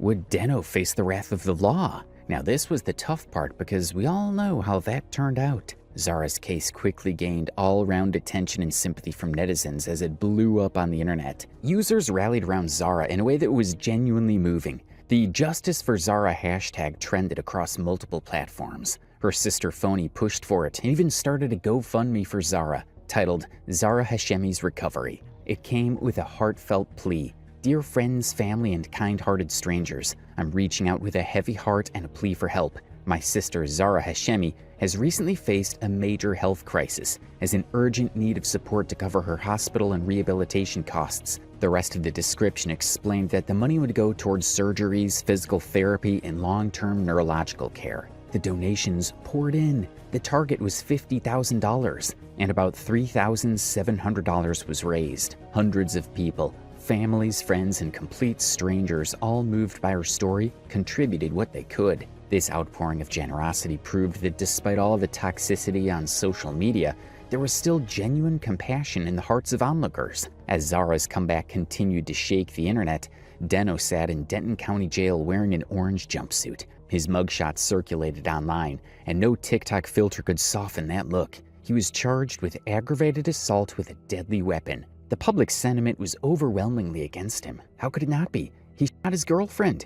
People wanted to see him held accountable. They wanted justice. Unfortunately, justice, as it turns out, doesn't always come in the form we expect. As Zara continued on her journey to recovery, everyone waited for her to tell the truth about what happened that night. Surely, after nearly dying, after enduring multiple brain surgeries and facing months of recovery, she would want accountability. She would want justice, right? Sadly, that wasn't the case. Zara repeated to the authorities the same thing Deno had said that night. It was an accident. Yeah, when I first found out, I was like, oh my God. I was like, I know. He didn't do it on purpose. Accidents happen. And I told God, I said, I know that was an accident. She told the police that Deno hadn't meant to shoot her. She pleaded with them not to arrest him, though by this point he was still in custody. Zara, the victim, the one whose testimony mattered the most, insisted it wasn't intentional. The internet was stunned into silence. Then the silence turned into confusion before evolving into a full debate. Was she protecting him out of love? Out of fear? Was she being manipulated? Had the trauma warped her perception of reality? The questions multiplied, but clear answers remained elusive. Things even took a hard left when the police report from that fateful night finally made it to the internet. In this report, there were more details about the shooting, and here's where things got a little dark. Andrea, who for the record had been the first to call 911 that night, had provided the most details about the incident to the police. But Phony's description more or less made Deno out to be slightly more innocent than the incident proved him to be. For instance, this particular striking part where Phony had stated that Deno and Zara never fought,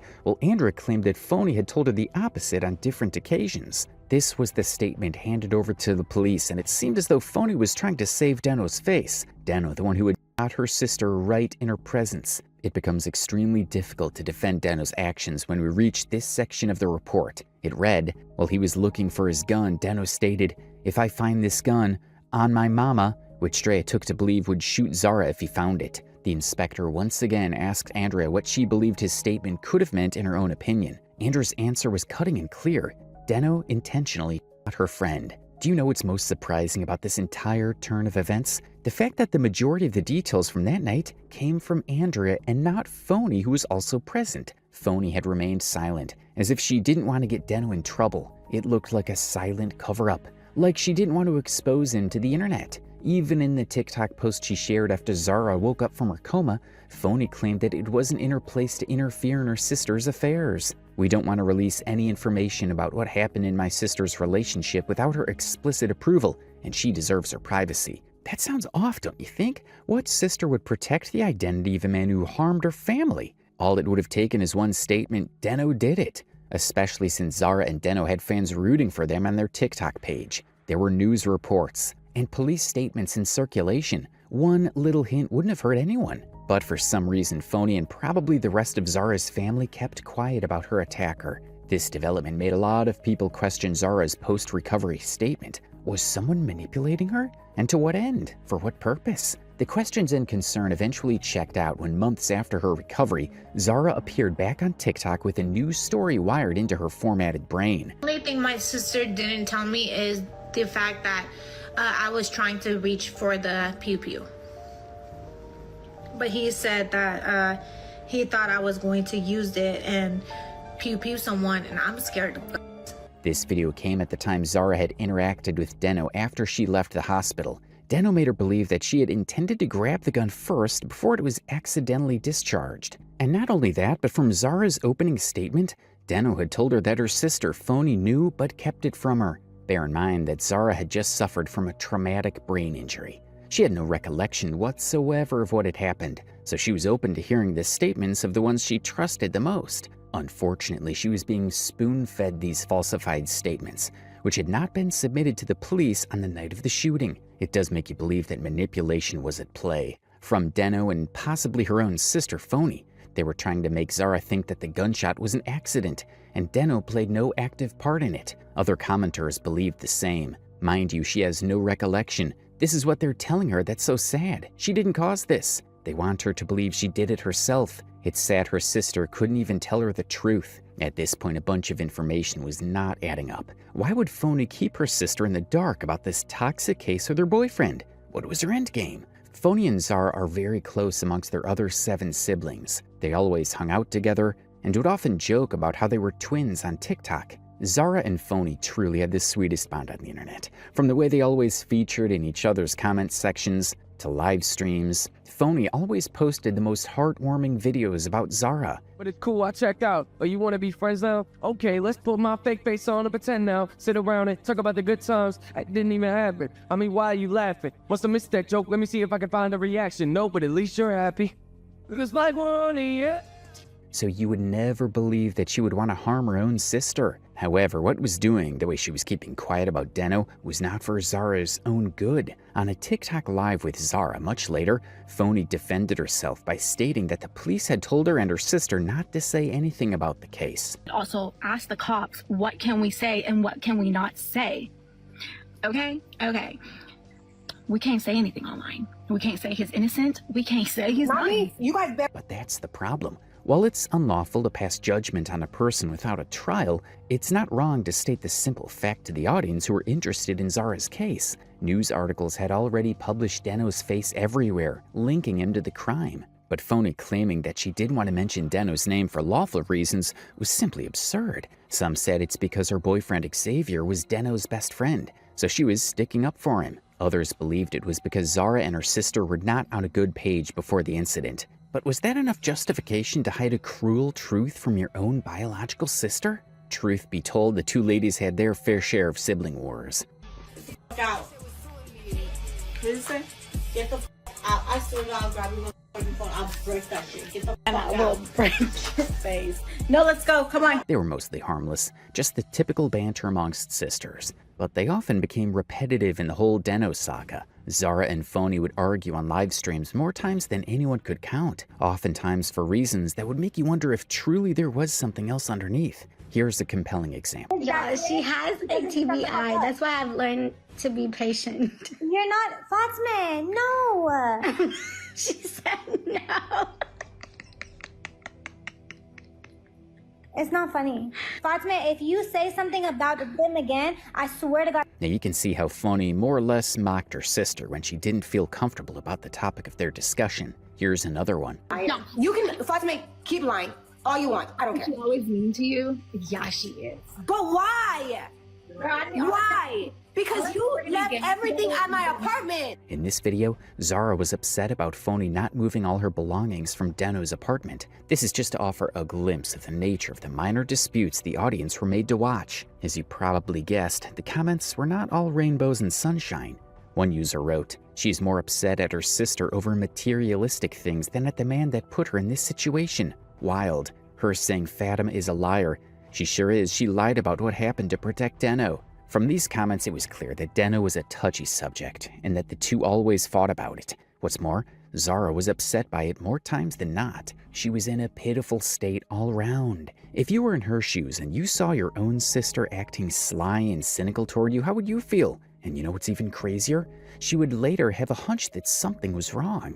The only thing that I am so confused about, and I want to believe my sister and Zay, but like, I still don't know. Sadly, nothing would change. Zara danced to the beat everyone was setting for her. And just when people thought they had seen the peak of this twisted story, Zara took it to a whole new level. In one live stream on TikTok, Deno finally appeared. But this was no ordinary live stream. It was Zara's. Hello, why you look like this? Deno and Zara were together on this live stream, and that wasn't even the most insane part. As if chilling with the boyfriend who almost murdered her wasn't enough, Zara stooped into an even lower level by engaging in a screaming match with Deno's baby mama. The joke writes itself, honestly. Deno's baby mama had allegedly decided to keep their son away from him, which, by the way, is understandable considering his recent ties to gun violence, and Zara, not Deno, the father of the kid, was not having it. Shot you. And before you've even had the opportunity to recover as much as humanly possible, he's got you on live arguing with his baby. Can you imagine that? She was basically fighting someone else's war with the energy she didn't use for herself. Arguing with his baby mama. Like, where is he in all this? If he wants to see his kid so bad, because it seems as though that's what you're crashing out about, because you feel as though his baby mama's not allowing him to see his kid, all right, which is something I'm going to address in a second. We're going to get there, right? But the internet watched in absolute horror as Zara proved time and time again that she had lost her marbles. Even Deno's baby mama believed both women needed to have a proper discussion because nothing about her reaction was making sense. The way she came at me initially was just overboard, to the point where I was like, it's not genuine, something's off about it. You know what I'm saying? Sadly, that day never came. Onlookers were no fools. Many were certain Deno had an agenda of buttering her up so she could drop charges. However, only Zara refused to see it that way. The controversy only grew and the internet hoped for justice irrespective of the ongoing drama. But Zara, she didn't care about the concerns and only wanted everyone to mind their business and let her live her life, even if that life included the man who nearly ended it. But how did we ever get here? I don't care, and I don't think he cares. Like, it's okay. Now, with the way Zara was behaving, you'd think she and Deno had been together for a decade or so. But the truth is, they had only been together a little over a year. The first ever video on their joint TikTok account was dated April of 2023. A deep dive into some of Deno's old posts also revealed that they had been seeing each other around March. We see that here in Sarah, one of Zara's sister's comments. So yeah, they're not exactly one of those veteran couples on the planet. And mind you, they were worlds apart before they entered a relationship. Zara was a content creator from North Texas. She had 6 sisters and a mother. After losing her father to gun violence, Zara and her sisters navigated life on their own. Meanwhile, Deno was an average TikToker and a baby daddy. The pair had different responsibilities to handle in their distinct affairs, but they somehow managed to find love and go public. Their joint account was filled with the standard fare of couple content, banters. Why are you in my sanctuary, though?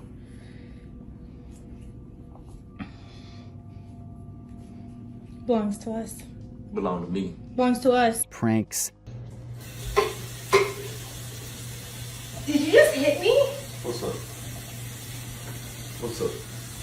And basic couple goals content. Hey, I got a feeling that you might be. Together, Zara and Deno built their empire of followers. For For many viewers, Zara and Deno weren't just content creators. They were proof that relationships could be messy, imperfect, and still work. They often argued on camera. Like, I can't even plan with you. You should... Stop putting your hands on me. I'm gonna call the police on you. Don't talk to me however you want.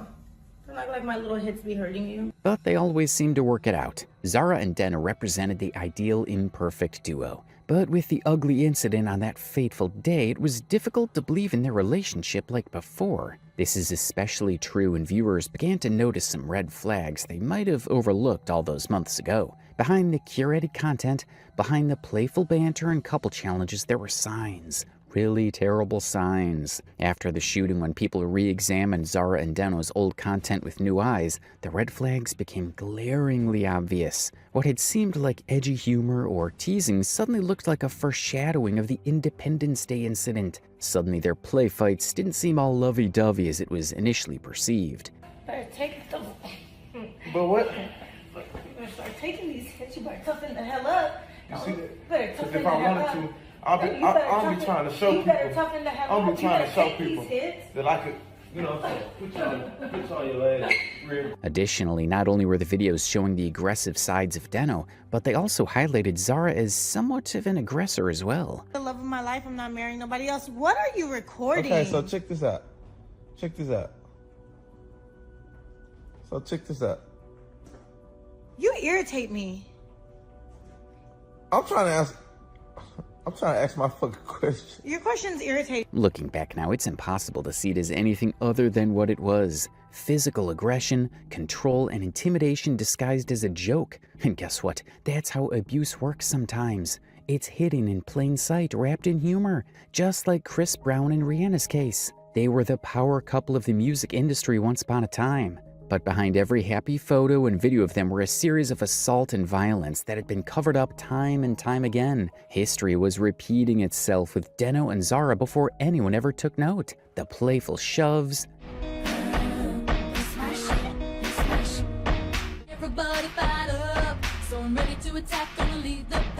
and questionable content.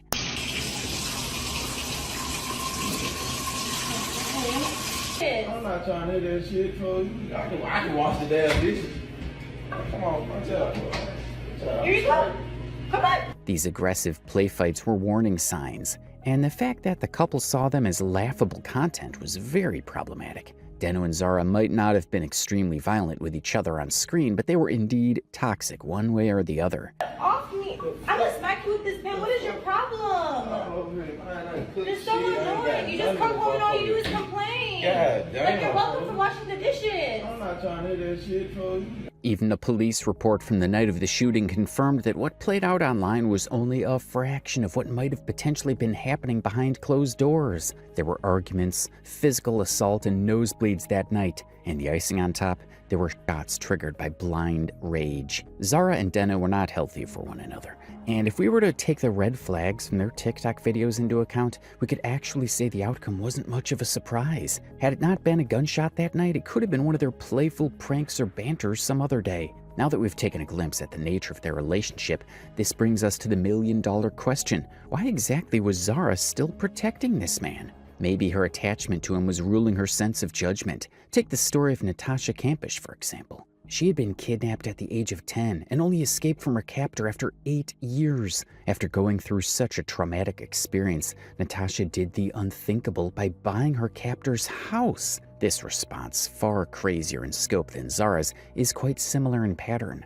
Both ladies had formed an attachment to the unhealthy experience and reacted in ways that confused people. And if that's not the case for Zara, perhaps she was being manipulated not just by Deno, but by his lawyer. Think about cases like Jeffrey Epstein's, where his lawyer and ex-partner maintained his innocence even with the evidence mounted against him. Manipulation by legal teams happens. Most times victims are convinced that protecting their abuser is in their best interests, that cooperating with the defense was the right thing to do. They're convinced that their own perception of events was wrong, and that the lawyer's version is correct. any of these scenarios could have played out behind the scenes. Since Zara, a victim who was suffering from traumatic brain injury, had been spoon-fed different versions of the story following her recovery, it was possible that she felt the need to protect Deno. She had been told that she was at fault for dragging the gun with Deno, and Deno himself claimed that it was an accident. This wasn't speculation pulled from nowhere. It's a pattern we've seen play out in domestic violence cases for decades. We even saw it in the 2019 thriller movie Secret Obsession, where a lady with amnesia unknowingly walked into a toxic relationship with her stalker and captor who posed as her husband. This could have been Zara's reality at this point, and the internet was left with no choice but to watch her from the sidelines and hope she came to her senses when it mattered most, that is, in the courtroom. Sadly, the case would not end the way everyone expected. Deno's arrest should have been the beginning of justice. He was charged with aggravated assault with a deadly weapon and deadly conduct. These were serious allegations that carry serious penalties. According to the Texas Penal Code 22, it's punishable by a fine of $10,000 at best, and prison time ranging from 2 to 20 years at worst. But as Zara finally entered the scene, the trajectory shifted. With her on Deno's defense, the prosecution's case became significantly weaker. Eyewitness testimony, that is, Andrea and Phony's statements, could only hold water if the victim herself admitted that Deno had intentionally hurt her. But we all know Zara was missing a lot of brain cells and couldn't bring herself to testify against her attacker. The stage was set for Deno to have a smooth-sailing trial. But here's where the shocker happened. In February 2025, Deno entered a guilty plea, but he maintained his stance that this was accidental, not attempted murder. And with that came the unexpected verdict. Deno was given 10 years probation, no prison time. A man shot his girlfriend in the face, caused traumatic brain injury that required 4 surgeries and months of rehabilitation, and he walked out of the court with probation. You can already imagine the outrage on TikTok. It was so immediate and intense. How is he out? He gave her a bloody nose during their initial argument. The gunshot wasn't an accident. I don't see how he's currently free. Probation isn't enough. He wanted to murder that girl. Everyone was angry. As a result, they shifted their anger to the GoFundMe her sister created for her. The link is still on her page to this day, and it currently raised $3,700. Seeing how Zara and her family were satisfied with the outcome of the trial, internet users felt like they had been scammed. For instance, this commenter wrote to Phony, "Your sister publicly got shot by a man and people are clout chasing off it, but you guys made a GoFundMe talking about justice for Zara, and now it was an accident? No hate, but I'm confused." Over 700 people agreed with this comment, and it was a valid point. Phony had started the Justice for Zara trend without essentially telling the audience about Deno's involvement in the case. Phony had made it seem like she was demanding justice for her sister, who had been a victim of domestic violence, and she also set up a GoFundMe for that. And they still made it seem like DV to get money, so these followers had donated their hard-earned money to ensure that Zara got her justice. But instead of testifying against Deno, they remained silent and pushed the narrative that the gunshot was an accident. And the worst part is they made it seem like they didn't owe any explanation to anyone. Here's Phony's response to the GoFundMe accusations. "If you read the GoFundMe, it never says anything about DV, so no, I didn't." You can hear the nonchalance in her tone, and it doesn't end there. On the topic of the Justice for Zara trend, Phony claimed she had only started it because the first hospital wouldn't treat Zara due to the severity of her wound. No, I say justice for Zara because the doctors left her to die. The first hospital. Phony claimed that this was the only reason for her statement. She had clamored for justice against the hospital, not against Deno, who had shot her own sister. You was claiming justice. Baby, I was talking to Dino the whole entire time. So why would I claim justice on Dino when I was speaking to him the whole entire time? Can you believe that? Phony, Zara's own blood sister, had been silently supporting Deno since day one. Through the hashtag Justice Movement and GoFundMe page, she gave internet users the impression that they were helping in the fight against Deno. But now she was outrightly proving to be on Deno's side. The lack of accountability was unfair to the followers who genuinely wanted Zara to win this case. Online users had believed they were helping a victim, not bankrolling an abusive apologist. Perhaps the money funded Deno's lawyer. Note was spent on her BF lawyer fees to set him free. Or maybe it served some other purpose aside from the medical bills it was intended for. No one knew and no one cared to understand. Zara had lost the public sympathy and they didn't trust her anymore. So they called for accountability. And Zara, well, she responded on a live stream, claiming she had not spent the money on Deno. I swear to God, I didn't use that for Dino's lawyers. I didn't use that for Dino at all. But where there is no trust, it's hard convincing thousands of people on the internet, people who had just witnessed you set your shooter free. So the disbelief lasted, to the point that Phony spoke on the matter as well. You didn't scam people. Because you know what, Savannah?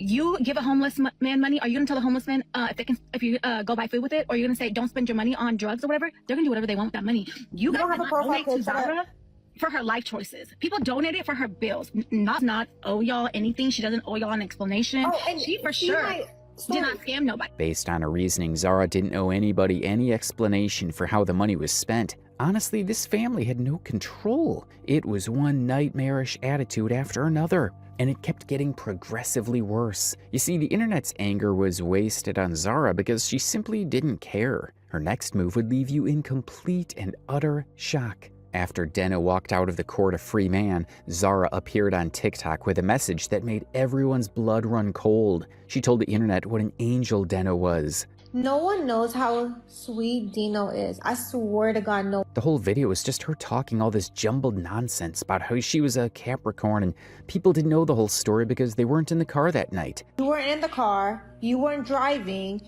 You weren't anywhere. And do people even know where I was at? Do you?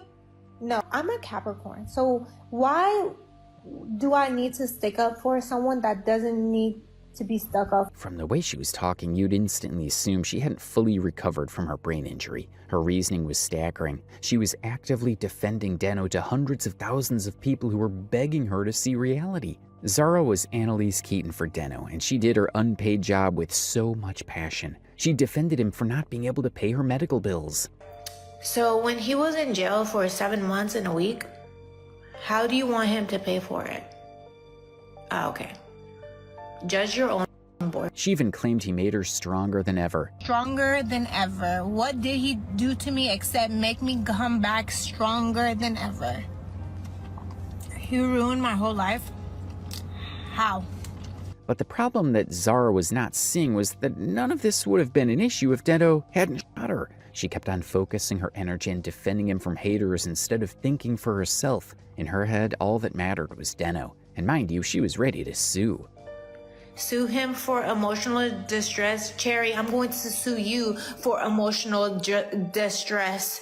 What the Don't you feel a bit jealous by this great power of love? I mean, it does make you wonder what truly was going on in her head. Zara was going full rampage on everyone online. But why was she getting into arguments with people because of Deno of all people? She argued with her sister Phony, and she also argued with his baby mama. Zara had been getting into senseless fallouts with trusted friends, all because of Deno. And hold on, this is where you're about to get more bamboozled. Remember Andrea, the friend who had placed the call to 911 and narrated a more detailed statement to the police? So Zara lashed out at her for making such a statement to the police. You heard that right. Instead of appreciating her friend's dedication and love, Zara called Andrea out on a live stream.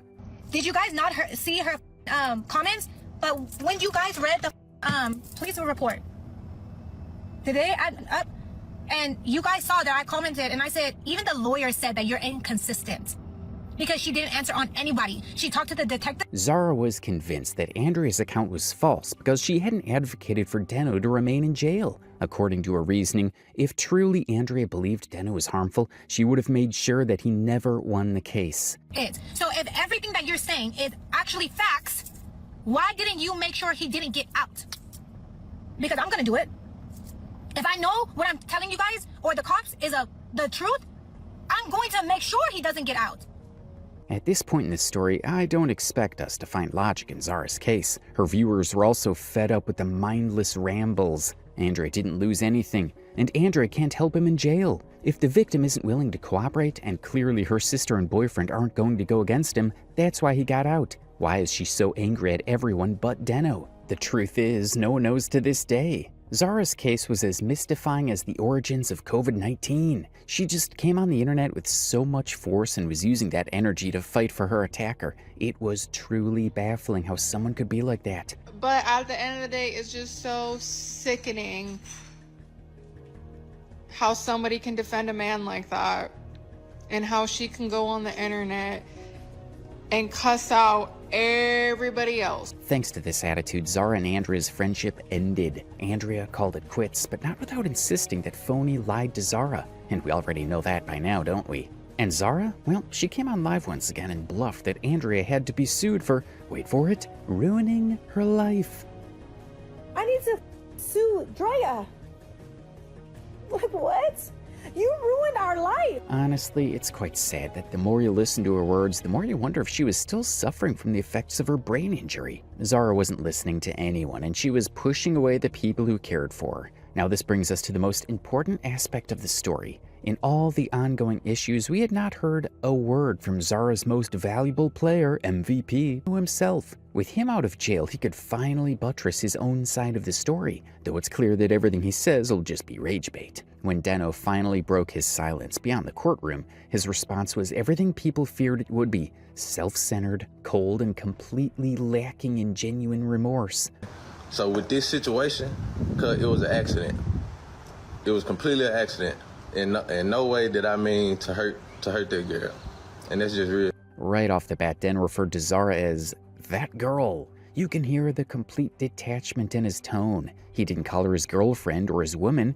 He called her that girl, as if she were some random girl at the mall. The implications behind that kind of apology spoke volumes. It was dehumanizing, even dismissive. Deno spoke in a way that separated him emotionally from what he had done. And it didn't end there. Deno went on to complain about how difficult the situation had been for him.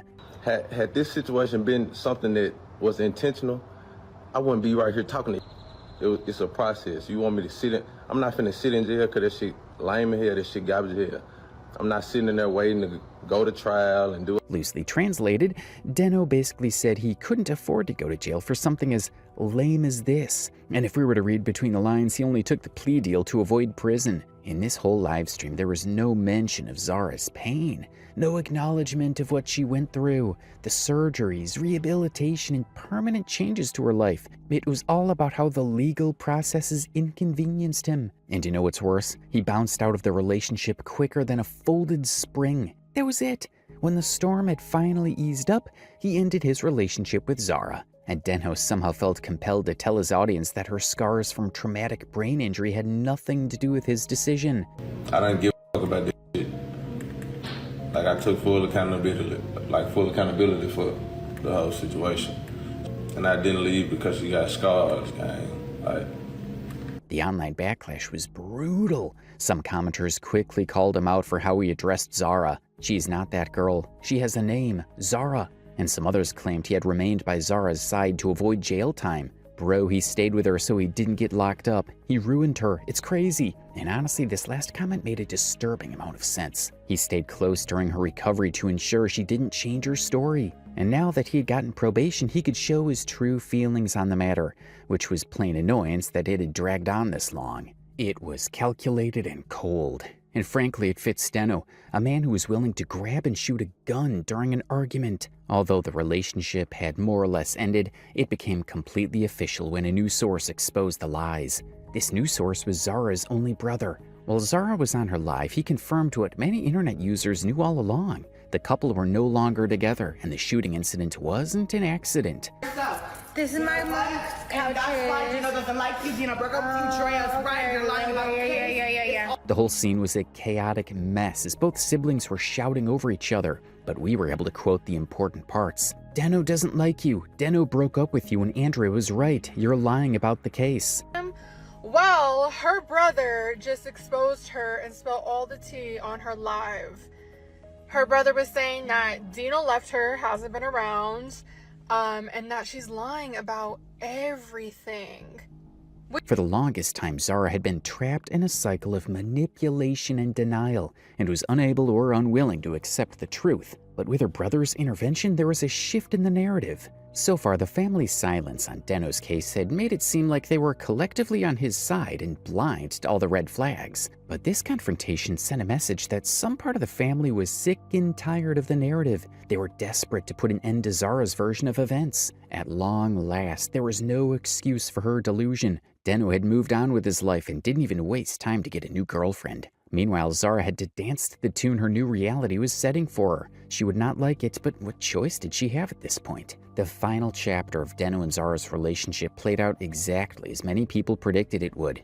She defended him, he left her. She was left alone to pick up the pieces, and it was absolutely devastating to watch. I literally loved him, and when people say, why did you take him back? Because I loved him. Like, I don't know what else explanation to give you guys. I love. Zara went on a series of live streams where she had emotional breakdowns. From her voice, you could tell she was hurt and even regretful for how she'd been played for such a long time. Zara admitted that she had been so blinded by love that she didn't care about the public's hatred towards her. It was meant to be her and Deno against the world. I didn't care about the hate that I was getting. You think that I cared about the hate that I was getting? I loved him. I don't care. I don't care. It's gonna be me and you against the whole world. And that didn't come true. Sadly, Deno was not interested in fighting the world by her side. The problem was, he had not only detached himself from her in his lazy apology, but he also left at the very moment when he didn't need her anymore. After his sentencing, Zara finally saw the picture for what it was, a complete embarrassment of herself. Guys, no, like, I got PPU'd. I took you back. I made myself look like a fool. Bonnie stuck up for you. And now you're with a girl at the hockey game, and she's pretty good. No hate to her. The entire picture would have been different if she had finally put her anger and pride aside to admit this fact to her audience. Her self-reflection was painful, especially because it came right after Deno was set free. Zara finally realized that he wasn't worth fighting for. In one particularly heartbreaking moment, she said she should have let him go.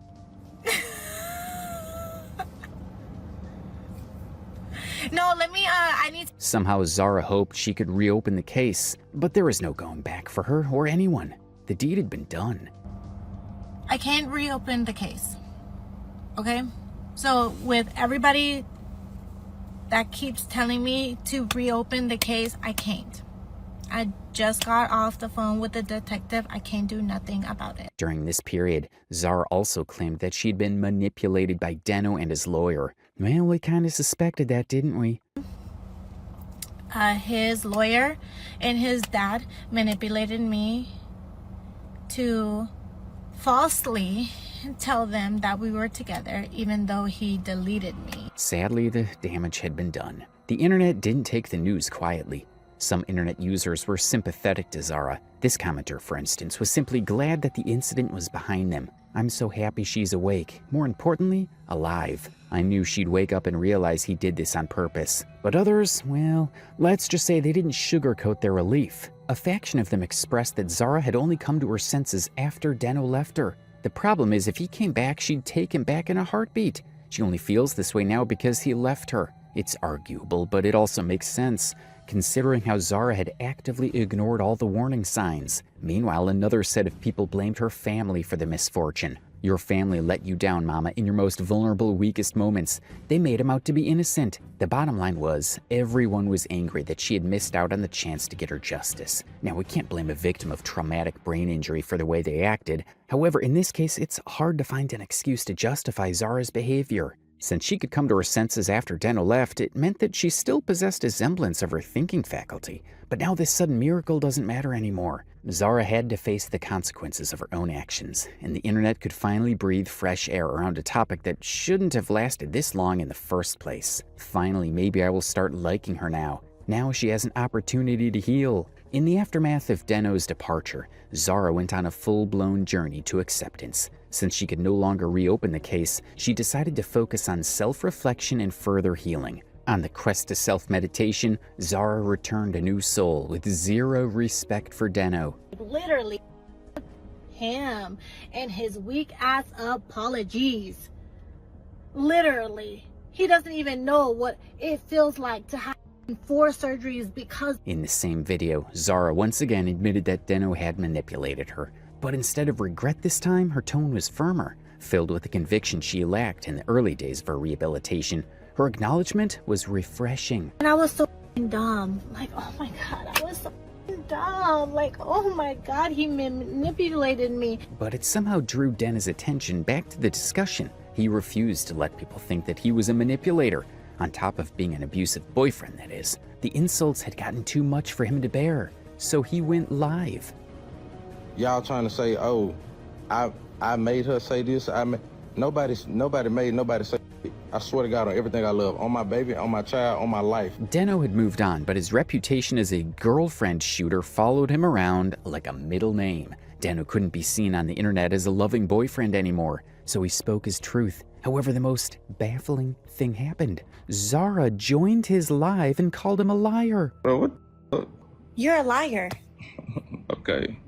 Ultimately, Deno disappeared from social media. He had a new girlfriend, which for the record was itself a complete shock, and he moved on from the Independence Day incident. Their joint TikTok page still remains online, frozen in time from before the shooting. It became a museum of red flags, a haven for whoever needed a reality check if they wanted to act stupid for love. Zara and Deno's story is one that'll stay with us. It'll be discussed and referenced for years to come. What happened to Zara Hashemi is a tragedy on multiple levels. It's a tragedy that she was shot and the man who perpetrated it walked away with minimal consequences. It's a tragedy that she felt compelled to defend him despite the evidence against him. And it's a tragedy that we couldn't blame her because of her injury and her family. At the end of the day, Zara made her own choices. They weren't wise ones, and most people wouldn't have done the same in her shoes. But she did what she desperately told herself was right and ended up being burned for it. One lesson we can derive from this story is that self-love is important.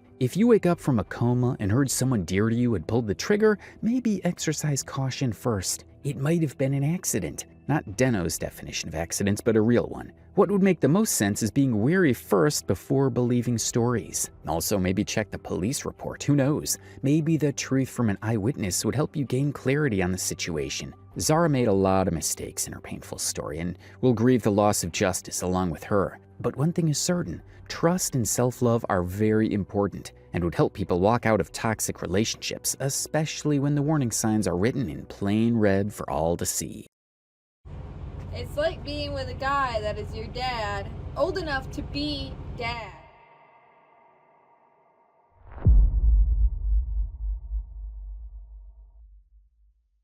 There it goes. And as you can see, that's the diamond right there. My phone focuses better when zoomed in. Yeah, I made the tie-dyes. I make the tie-dyes. The pants came from a vendor. You may not know I am a recovering addict. I had serious addiction issues. Well, I met him when I was 18, but we had no interest in dating each other. I did date Paige first. All right, so you find out Nate and Paige are dating. But they escaped, sorry. What age is Paige at that point? Yeah, that's when I found out. 14. But how 14? Okay.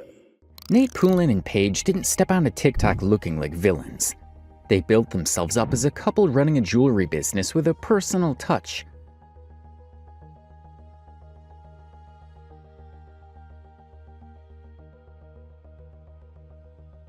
But as their name spread, so did the criticism. Customers claimed they were overcharging, selling mass-produced jewelry as handmade, and in some cases, not shipping items at all. Add in accusations of fraud, drug use, and a relationship history that shocked even their own audience, and suddenly their story became less about building a business and more about surviving the backlash.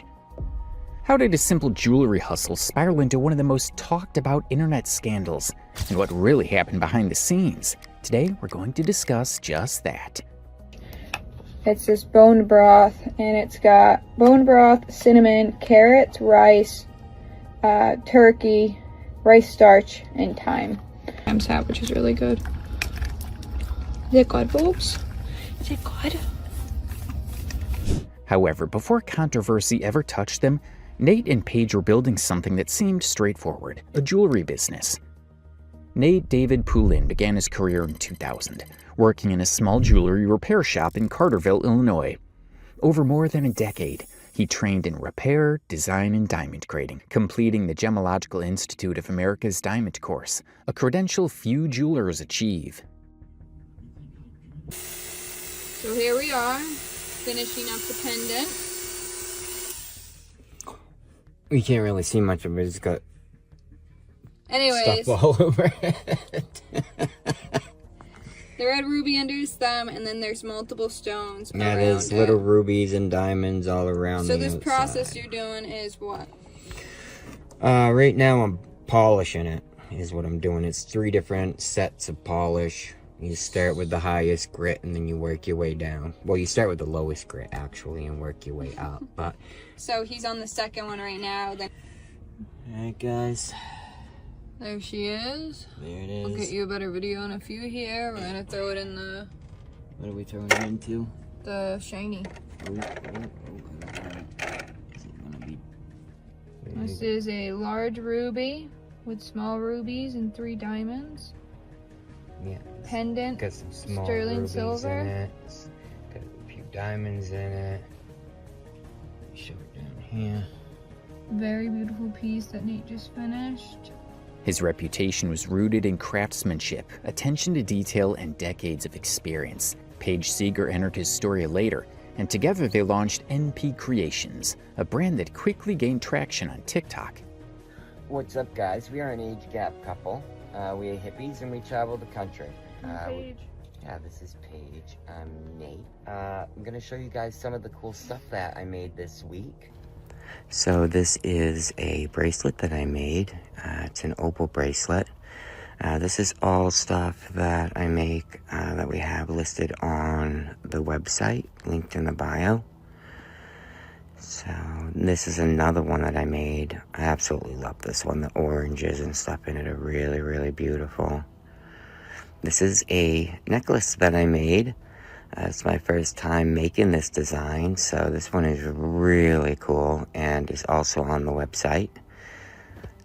This is another pendant I made this week. It's got the little opal beads, and then it's got a window amethyst inside of an amethyst. It's very cool.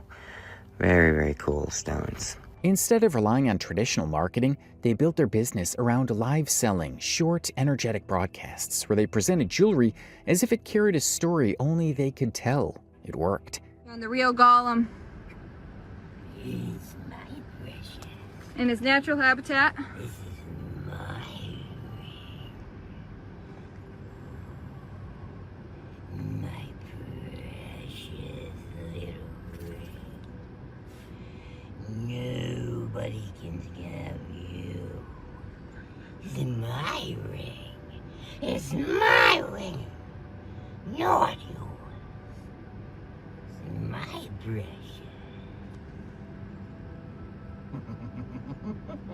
What do you have, golem? My ring. Can we see the ring? This is my precious. It's my precious. You not have my ring.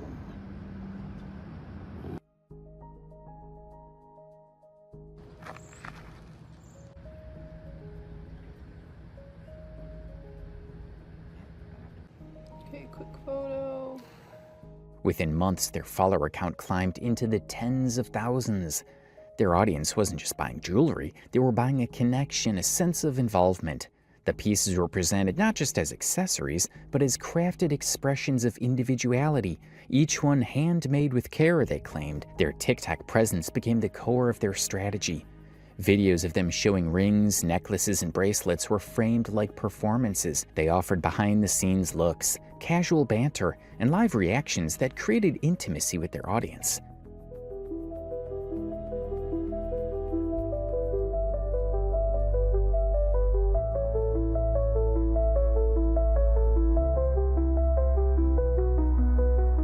For many, NP Creations wasn't just a jewelry store, it was a personality-driven experience.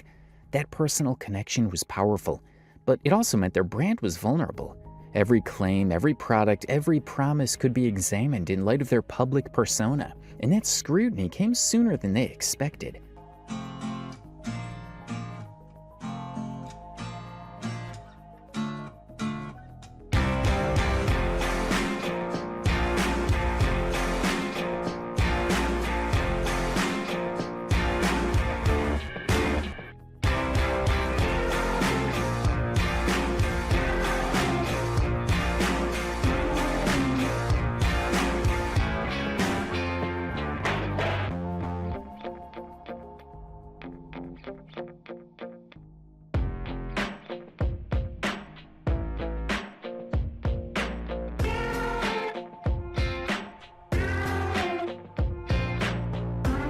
The first major crack appeared quietly but quickly grew louder. The allegation was simple but damaging. That much of NP Creations' jewelry was not handmade at all, but mass-produced products purchased from cheap manufacturing platforms such as Temu and Kala, then resold at inflated prices. Customers began noticing similarities between NP Creations' pieces and designs sold elsewhere online. Side-by-side comparisons began appearing on Reddit, TikTok, and review forums. Viewers noted that many of the designs they had been told were unique handcrafted creations matched by wholesale pieces available for a fraction of the cost.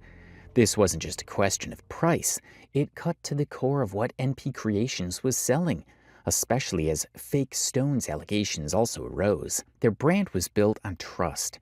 Nate and Paige often described their products as having been crafted with care, offering buyers a personal, artisanal experience. If those claims weren't true, it was a breach of trust. Complaints began to mount. Hey, babe. Hey, Happy Monday. it's Monday. What are you up to today? Well, we shipped this morning. You shipped some So packages. usually, as you guys know, after I ship stuff, I take the rest of the day off.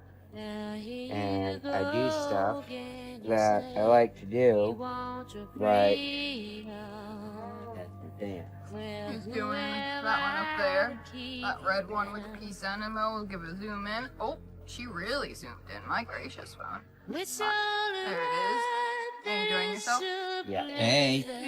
So, what are we doing? Package day. We're shipping packages. So, the haters have been going really hard trying to stop us from... Yeah, they've been trying to stop us from getting sales, huh? Big time. Like a lot, right? Yeah, but here we are blessed. Let's see. We have an amazing family and amazing friends here on TikTok. So let's take a look and see how many orders we got going out this So I got shipment. a packages at the place, but I have 2 here. So this is one customer, and then this is another customer. Yeah. 14, 15. So we got 15 items going out this week. Jewelry, clothing, and tie-dyes. That's awesome. So we just want to say thank you to the haters for getting everyone to our page so that they can check out our website and stuff. We appreciate you so much. Customers said they had spent hundreds of dollars under the impression they were purchasing custom or handmade pieces, only to find identical items online. Discussions in online communities weren't polite disagreements, they were exposés, with multiple users posting detailed comparisons, tracing designs back to wholesale catalogs. Nate and Paige addressed these concerns intermittently, often through TikTok videos, denying intentional deception. Yet, for many critics, the damage was done. This was not a minor complaint, it was a fundamental challenge to the authenticity of NP Creations.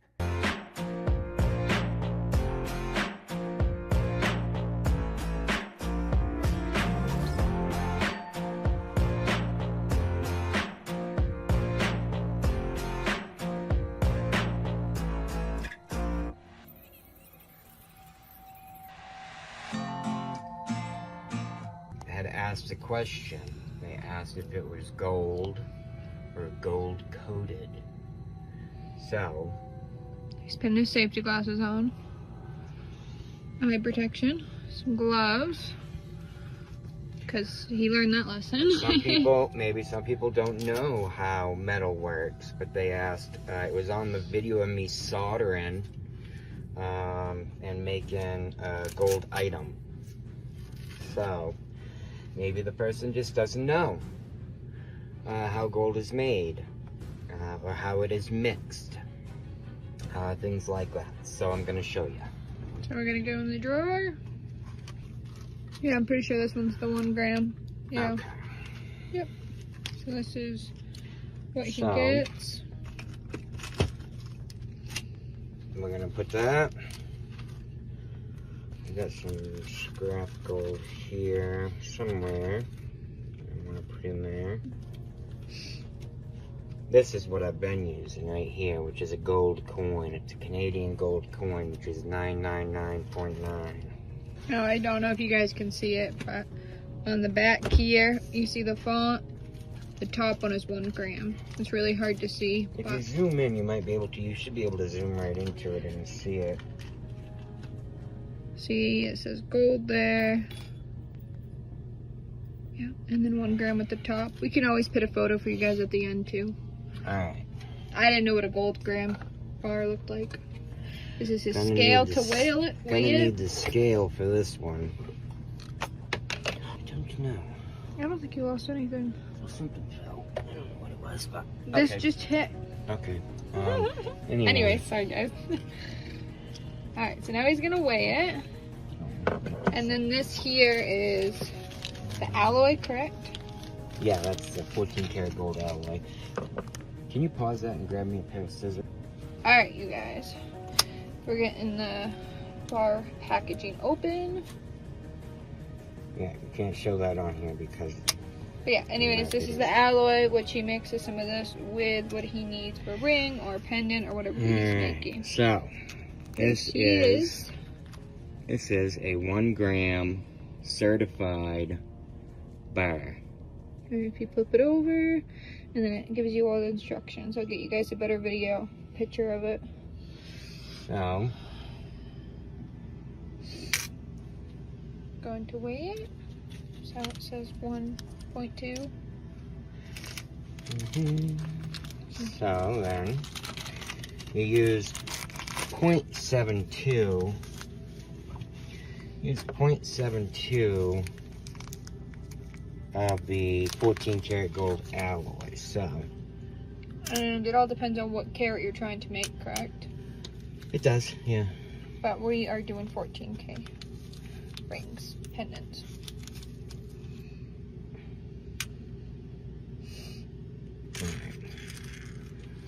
So, gonna put that into the crucible. That's what that's called. Yeah, and I had a little piece of 14 karat gold left over from the last time I did it. So I am gonna use that because I need a bigger piece for the ring that I'm gonna be making. I'm doing a wider band on this next ring because I'm gonna do the center stone, and then I'm gonna do 3 small stones down the side of the band.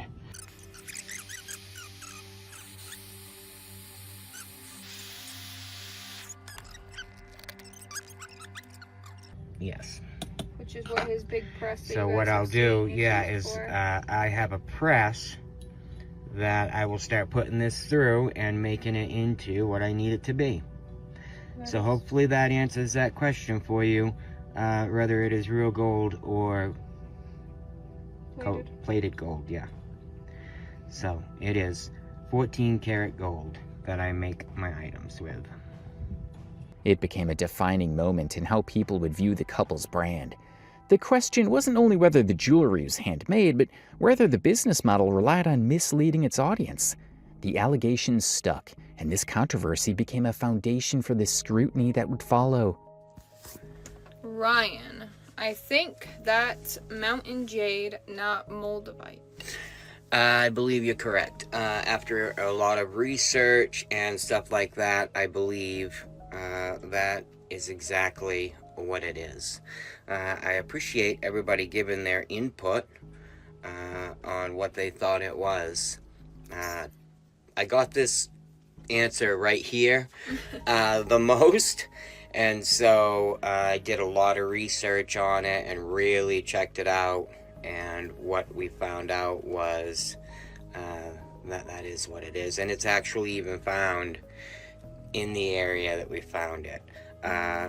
Moldavite has not been found from what I can read. I mean, I don't know if it's true or not, but it's only been found in one area. So I don't think it's that just because of that.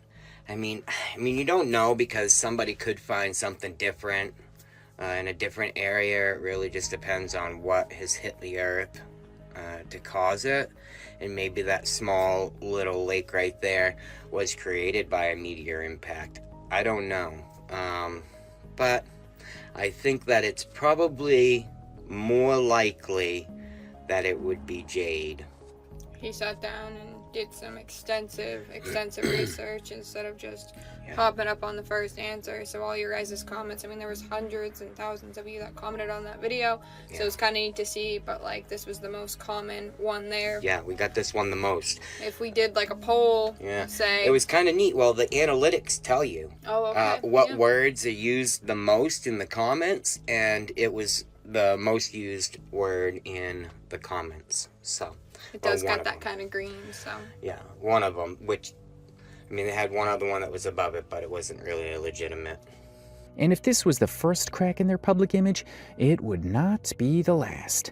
But that question of authenticity, trust, and the line between marketing and misrepresentation would linger far longer than most expected. It was the first controversy, but it set the stage for everything that came next. All right, let's take a look. Can we get, Oh, that is cute. Now, I don't have a bathing suit on. Now, if you get a bathing suit, you have it here and it goes up here. Your bathing suit bottoms could match this. Yeah. It drawstrings here. Yeah, she can do any color, any size. Here. You can tie it. Yeah. She can make this come down more. The shorts can be longer. You don't have to have the ruffle if you don't like it. So. She crocheted it up here, so this is a nice thick band. Do your orders in where you can, guys. Summertime's coming. Summertime is coming. If the doubts about whether their jewelry was really handmade rattled the brand's image, the next wave of criticism hit even harder: the prices. Because once customers began digging into where the prices came from, it didn't take long for them to compare how much NP Creations was charging versus how much the same designs cost elsewhere.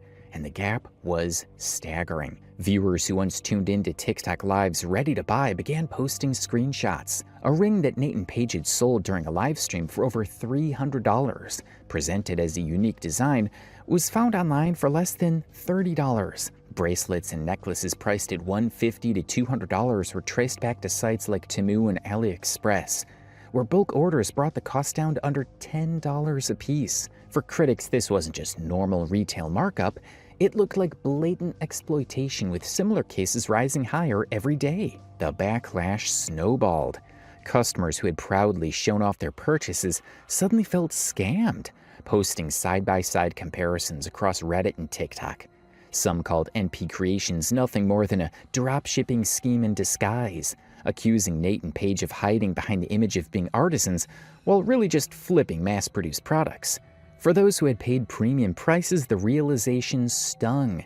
They hadn't just lost money, they felt tricked. The accusations of overpricing became inseparable from the couple's brand.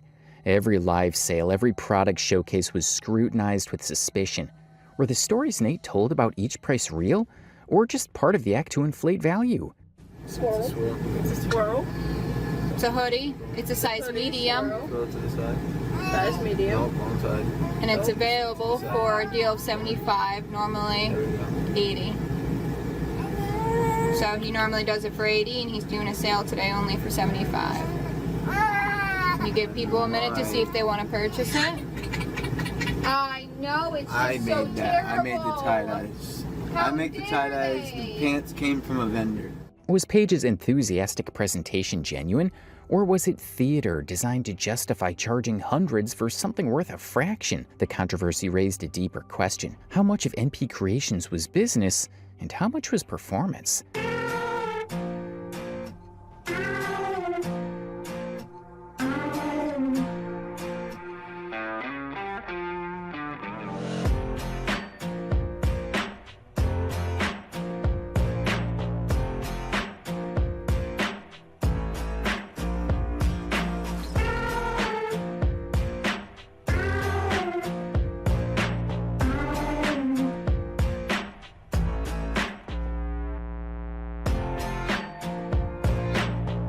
And here's the cliffhanger. Once trust is broken over price, every other claim comes under fire. If the jewelry wasn't handmade, and if the pricing was inflated beyond reason, what did that say about the rest of their operation? The answer would come quickly, and it wouldn't make things easier for Nate and Paige. If pricing complaints raised suspicion, the backlash escalated when customers began pointing out the actual quality of NP Creations products. Reports surfaced of jewelry tarnished within days, stones falling out, and pieces that looked different from what was advertised online. Buyers didn't describe their orders as unique or handmade. They called them cheap and even gross. The disappointment was consistent. Customers felt they were paying premium prices for items that could be mistaken for low-cost imports. On Reddit, threads compared NP Creations listings to wholesale platforms where near-identical products were sold for a fraction of the cost. Screenshots circulated showing jewelry priced under $5 elsewhere being resold for $50 or more through Nathan Page's brand. These comparisons spread quickly, reinforcing the belief that the couple wasn't offering authentic craftsmanship, but reselling generic stock under a markup. Multiple complaints pointed out that colors were faded straight out of the package, with garments looking worn or washed out before ever being worn. For buyers expecting fresh, quality merchandise, the reality only deepened frustration. Combined with the jewelry complaints, this painted a broader picture of a brand pushing low-grade goods under the guise of exclusivity. Adding to the anger were the couple's sales tactics. NP Creations frequently promoted raffles where inexpensive items were advertised as rare or exclusive. To enter, fans often had to pay, essentially turning low-value trinkets into profitable draws. Many saw this as exploiting their fan base rather than rewarding it, and it quickly became a recurring point of criticism in online discussions. For once loyal supporters, these patterns, overpriced goods, poor quality material, and even faded clothing weren't just disappointing. They felt like deliberate misrepresentation. Buyers expected to support a small, authentic brand, but instead found themselves questioning whether they were being taken advantage of simply because of Nathan Page's popularity. Each new complaint, photo, and comparison added fuel, building the impression of a company more focused on cashing in than delivering value. And the backlash didn't slow. What began as isolated complaints soon became a steady stream of negative reviews, screenshots, and viral posts, forcing NP Creations' credibility into question. With more customers speaking out, the controversy wasn't just about bad products anymore, but trust, and whether Nathan Page had already broken it beyond repair. If people were already questioning the prices and quality of the jewelry, things really started to heat up when customers talked about how Nathan Page handled complaints. For many buyers, the problem wasn't just the products, it was the way they were treated afterward or even during live streams. So, your ring is pretty much finished. It was an absolute pain. One story that spread fast came from a customer who asked for a refund. Instead of a simple email or message, Josh, Nate's son, actually called them directly. He did send the money back, but not without a twist. According to the customer, Josh blocked them right after. That left the buyer feeling dismissed, and it set the tone for how others would describe their experiences. And my dad needs to do this on track or something. I just blocked her after I sent her item, told her it was gonna arrive. And when it arrived, I told her, then blocked her. Things only got stranger when Page began telling customers to get insurance for their jewelry purchases. For many, this was a red flag. After all, if the business itself stood by its products and shipping, why would buyers need to take out insurance just to feel safe? The suggestion made it sound like Nathan Page didn't trust their own system, and if they didn't, why should anyone else? What do you mean, get insurance on your rings? Oh yeah, you should get insurance on your rings. Damn right you should. Go for it. I highly recommend it. You know, that way if something happens to it, you're insured and covered. Highly recommend it. When we get a shop, guys, you gotta keep in mind right now we're just doing our shop out of our... Hold on. We're just doing it out of the RV right now, so we're doing the best we can when it comes to stuff like that. But when people want to get their stuff appraised, I mean, that's something that costs a lot and it's a whole bunch of extra. Can I take the phone? You go to a jeweler and you get insurance on your ring. That's how. What? Can I take the phone, please? Here. You just, As more people caught on, the same story kept repeating. Customers who asked questions didn't get clarity, they got silence. Emails went unanswered, shipping updates never came.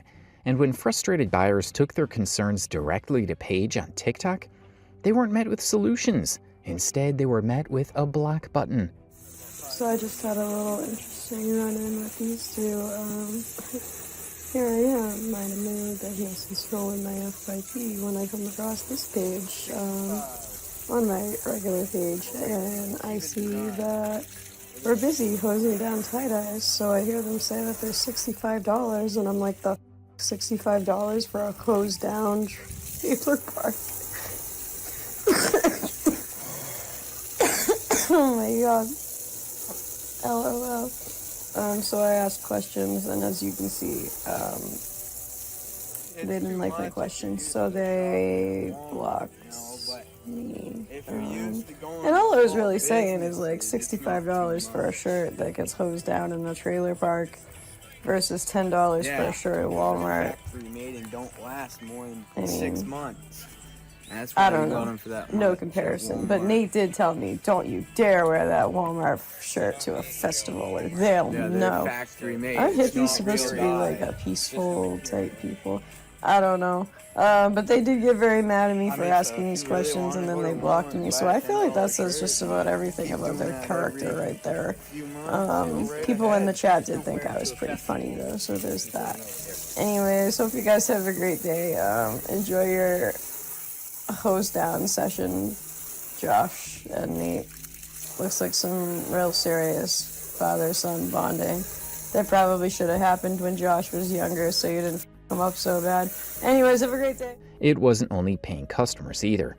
Even moderators in online spaces, people who tried to mediate, organize information, or flag patterns of problems, said Paige blocked them for raising concerns. What should have been normal customer service complaints turned into evidence of hostility. The problem is that blocking people doesn't make the complaints go away. In fact, it made things worse. Screenshots of conversations started showing up on Reddit. Buyers who were silenced in private took their stories public, and once those stories were out there, they spread quickly. What could have been small customer service problems suddenly turned into public evidence of a bigger issue, that Nate and Paige didn't want to deal with criticism at all. It's just too much. The girls didn't want to mute or block because they know usually when you're on, they're not supposed to, so just let them know. They didn't want to block or mute and then upset you worse. Idiot's gone. I came in here and just blocked all of them. Well, now you guys know. Nate's working. He's busy doing stuff. Just get rid of him. I don't understand. We know what... We know you guys want to come in here and see him working on the stuff and just enjoy it and not to deal with all of that. And if it affects you guys, then you need to get rid of them. Oh, I know, Nessa. You guys were trying to be respectful because you know usually Nate doesn't like you guys blocking and muting when he's on here, and I appreciate that. We both do.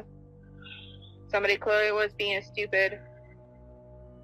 So, but we love you all. Thank you for joining our live tonight. I hope you guys enjoyed the process. We'll let you know how your ring comes out. I'm excited to see it polished up, Miss Marissa. Just shake it off like Taylor Swift. Paige in particular came under fire. While Nate had the defensive phone calls, Paige gained a reputation for wiping out anyone who said something negative. She wasn't just deleting comments, she was removing entire accounts from her feed. For a lot of people, that looked less like customer service and more like trying to hide the truth. And once trust is gone, it's hard to get it back.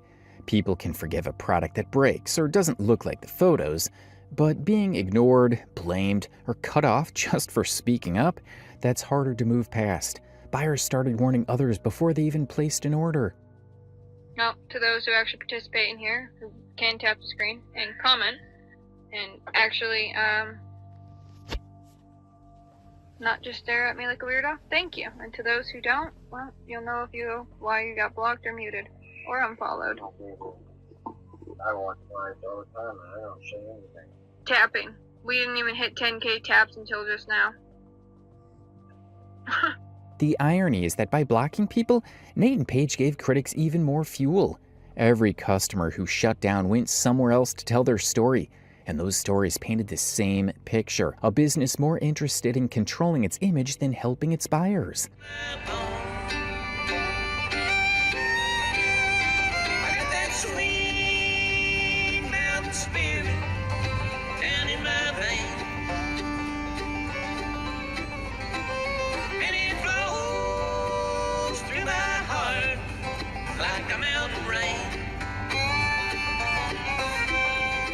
But if you think that's the worst they could go, you're wrong.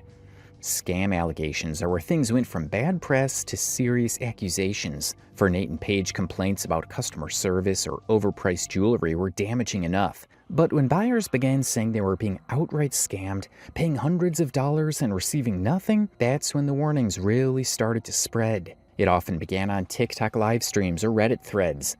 NP Creations would showcase rings, necklaces, or even bundles of jewelry with the promise of exclusivity. Some pieces went for a couple of $dozen, but others sold for much more.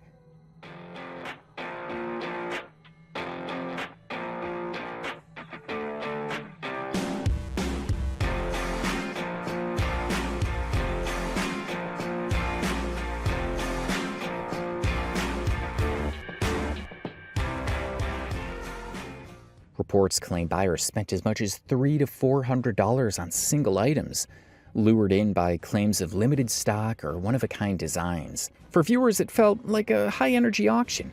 People had to move fast or risk missing out, and many did move fast, eager to secure their purchase. But after the live stream ended, the problems began. Customers reported long delays, vague shipping promises, and eventually nothing. Packages never arrived. Some claimed they were reassured multiple times that their items were on their way, only for weeks to pass without results. Others say that once they pressed harder for answers, they were blocked, leaving them with no way to contact the sellers. That pattern turned what could have been chalked up to bad logistics into something much more serious. When multiple buyers across different states all told nearly identical stories, the term scam started showing up. And it didn't stay limited to Reddit or TikTok comment sections. The Better Business Bureau picked up on it too. The BBB's scam tracker began documenting reports about NP Creations, flagging the business for alleged failure to deliver products and refusal to issue refunds. What gave those reports even more weight was Nate's own background. In 2017, he was formally charged in Maine with 4 counts of theft by deception. According to court records and reports, Nate posed as a landlord, collecting money from individuals under the pretense of renting out properties that he didn't actually own or control. Victims handed over deposits, believing they had secured housing, only to discover that it was all a scam. This wasn't a misunderstanding or a business dispute, it was outright fraud, and it left families out of pocket and scrambling for shelter. For critics, this case is a key piece of the puzzle. It shows a pattern that predates TikTok and NP Creations, reinforcing the idea that Nate's issues with honesty and exploitation didn't start with jewelry sales. They've been following him for years. That connection made buyers feel that the jewelry issues weren't just bad luck, but part of a pattern. The idea that a man previously charged with fraud was now at the center of fresh scam complaints hit hard. It changed the conversation around NP Creations from bad business practices to repeat behavior. And once the BBB had flagged the reports, new buyers had one more reason to stay away. But the scam allegations didn't stop there. Beyond jewelry that never arrived, customers began calling out other questionable practices. One involved raffles hosted during TikTok Lives. For a small fee, viewers could enter for a chance to win a piece of jewelry. You guys, thank you so much. So beautiful. I don't remember, you said something about like it was a raffle or something, or I don't remember doing that. I don't. On paper, it sounded like a fun promotion, but complaints rolled in that winners were either never announced clearly or that the prizes never shipped. Some felt the raffles were nothing more than a way to pull in quick cash with little accountability. Trish, this is really stuck, but we have one we just made. If anybody wants it, let me know. Or if anybody wants to waffle it, nobody really answered me. Thanks, you guys. Anybody want to get it started on waffle or want to purchase it? Yeah, let me know. We have that necklace to waffle if we want to do that too. Nobody really said anything, so. Well, tonight we have to get ready. We're not going to be in the RV. I don't think they're really realizing that. Then there was the GoFundMe scandal. Video evidence circulated online suggesting Nate had misused money raised from supporters. The fundraiser had clearly stated a purpose, but critics claimed the funds were redirected elsewhere. To followers who had chipped in believing they were helping a good cause, it felt like betrayal. And stacked on top of the undelivered jewelry orders, it only strengthened the narrative that NP Creations couldn't be trusted with money at all. All of this was built into a picture that was hard to ignore. Buyers weren't just losing patience with slow shipping or miscommunication, they were accusing Nate and Paige of building a business model around taking money with little intention of delivering on promises. And the stories kept repeating themselves. A TikTok viewer spent $1,800 on Paige when she saw her stranded on the side of the road, but later discovered that she had been scammed. Each complaint added to the pile, and each one chipped away at whatever trust was left. The couple's responses only made things worse. Instead of publicly addressing the growing scam claims, they doubled down on blocking critics and pressing forward with new sales. This left frustrated buyers feeling like their only option was to take it public, sharing screenshots, receipts, and timelines on Reddit threads dedicated to exposing NP creations. In one sense, the couple's attempt to silence the controversy became the very thing that fueled it. However, they also sometimes made furious reposts, or Nate would mock a hate comment with a false prayer, earning more hate comments. Hurt and his brokenness, whatever's causing him to be hateful and negative and go around on TikTok trying to ass and bully people. I pray to you that you just reach down, Jesus, and put your arms around him and help heal his hurt and brokenness. I pray that you can help him heal. Amen. Amen.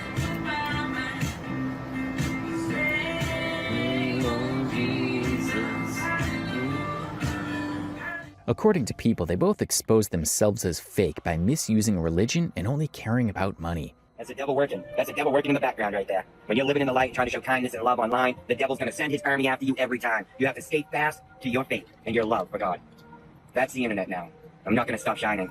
I'm not going to stop being a light for the people who are struggling. No matter how hard you try to upset me or bring me down or throw negative energy my way, I'm going to sit here with a smile and spread love anyway. What's striking is that NP Creations still kept operating despite all of this.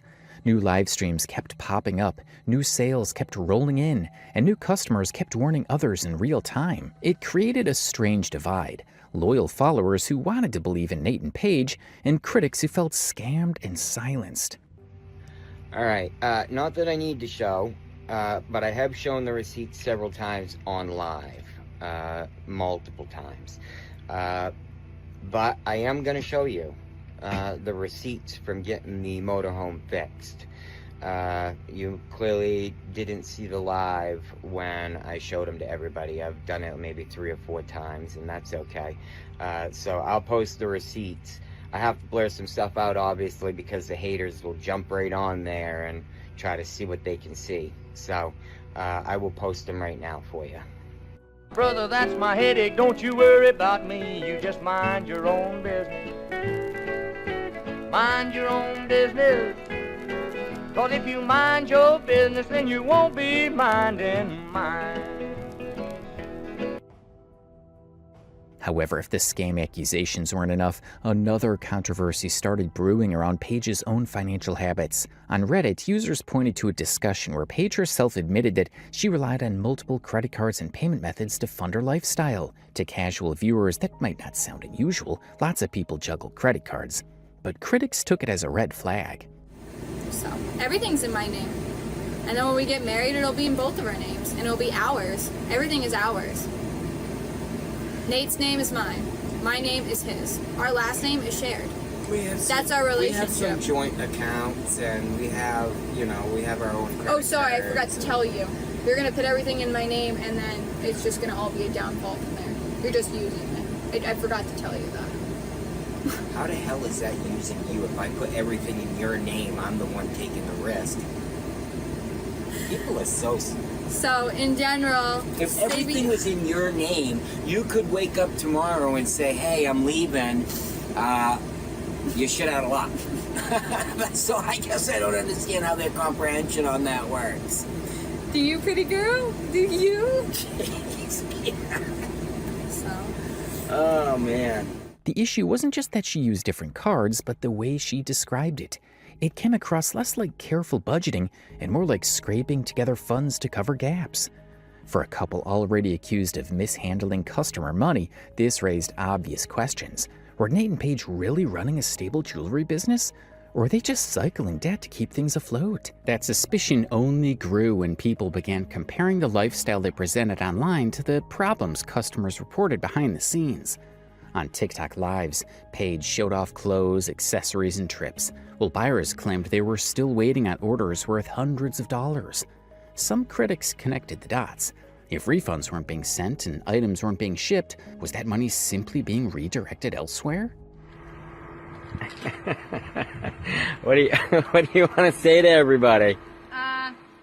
Boom. New RV. She is going to be our new baby. Got the keys for all new stuff. I just can't believe that it's happening. It's still setting in that this is ours. But here she is. She's beautiful. She's wonderful. We just wanted to really, from the bottom of our heart, say thank you to everybody who purchased the art that I make, the jewelry that I make. Everything got us to this point, to the people who really went out of their way to help us make this come true. God bless you all. Really means everything to us.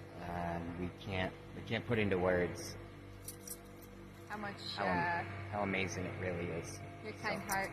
Thank you guys so much, and we love you. We love you. Outwards. This whole thing will be that way. And we'll keep it off there. Here. If you come through here. Oh, I got a speaker. And got the dinette. A beautiful dinette. This is into a bed. Don't need it. Got all the covered space up here.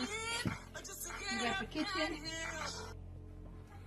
Alright, so the slide's not out right now, but she wanted you guys to be able to see. This will come up at some point, but this is newly put in. This is literally all... I'll try coming in here. See if I can. So this will push outwards, and we'll have space over that way. But that's a vanity mirror. I won't use it. You have a TV up here. The credit card issue is also tied to broader concerns about transparency. When a business is accused of scams, every detail of how the owners spend money comes under observation. In Paige's case, admitting openly to juggling cards fed the narrative that finances were shaky at best. And with Nate's history of fraud charges already public, the optics were bad. Instead of showing a business investing back into itself, the picture that formed was one of a couple living beyond their means while customers footed the bill.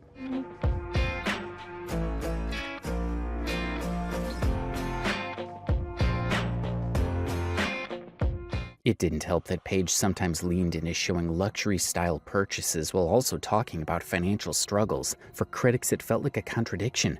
How can someone claim hardship yet still flash signs of overspending? Some called it irresponsible, others called it manipulation. Either way, it added fuel to the growing distrust around NP Creations. We have the RV going into the shop tomorrow because it's losing power, going uphill. And so the other day, I went to drive and I stepped on the gas. Doing great, nice to see you. Oh, awesome. Yeah, so went to take off and I stepped on the gas on the RV and it didn't do anything for like 10 seconds. It just sat there. And I mean, I even put it all the way to the floor and it just sat there. And so, and then finally it went and it started going. And so I don't know what's wrong with the RV, but we're bringing it in tomorrow to get it all checked out and stuff. Another ongoing issue that has drawn heavy backlash is the couple's attitude toward gifts from followers. Viewers on TikTok have pointed out that Nate and Paige frequently complain about not receiving enough virtual gifts during their live streams. For many, this comes across less like lighthearted banter and more like guilt-tripping their audience into giving them money. Come on Thursday and Friday. I've been saying that for 2 weeks now. Yeah, but we got crap to pay. Well, what's it matter? If you ain't getting nothing, you ain't getting nothing. Point.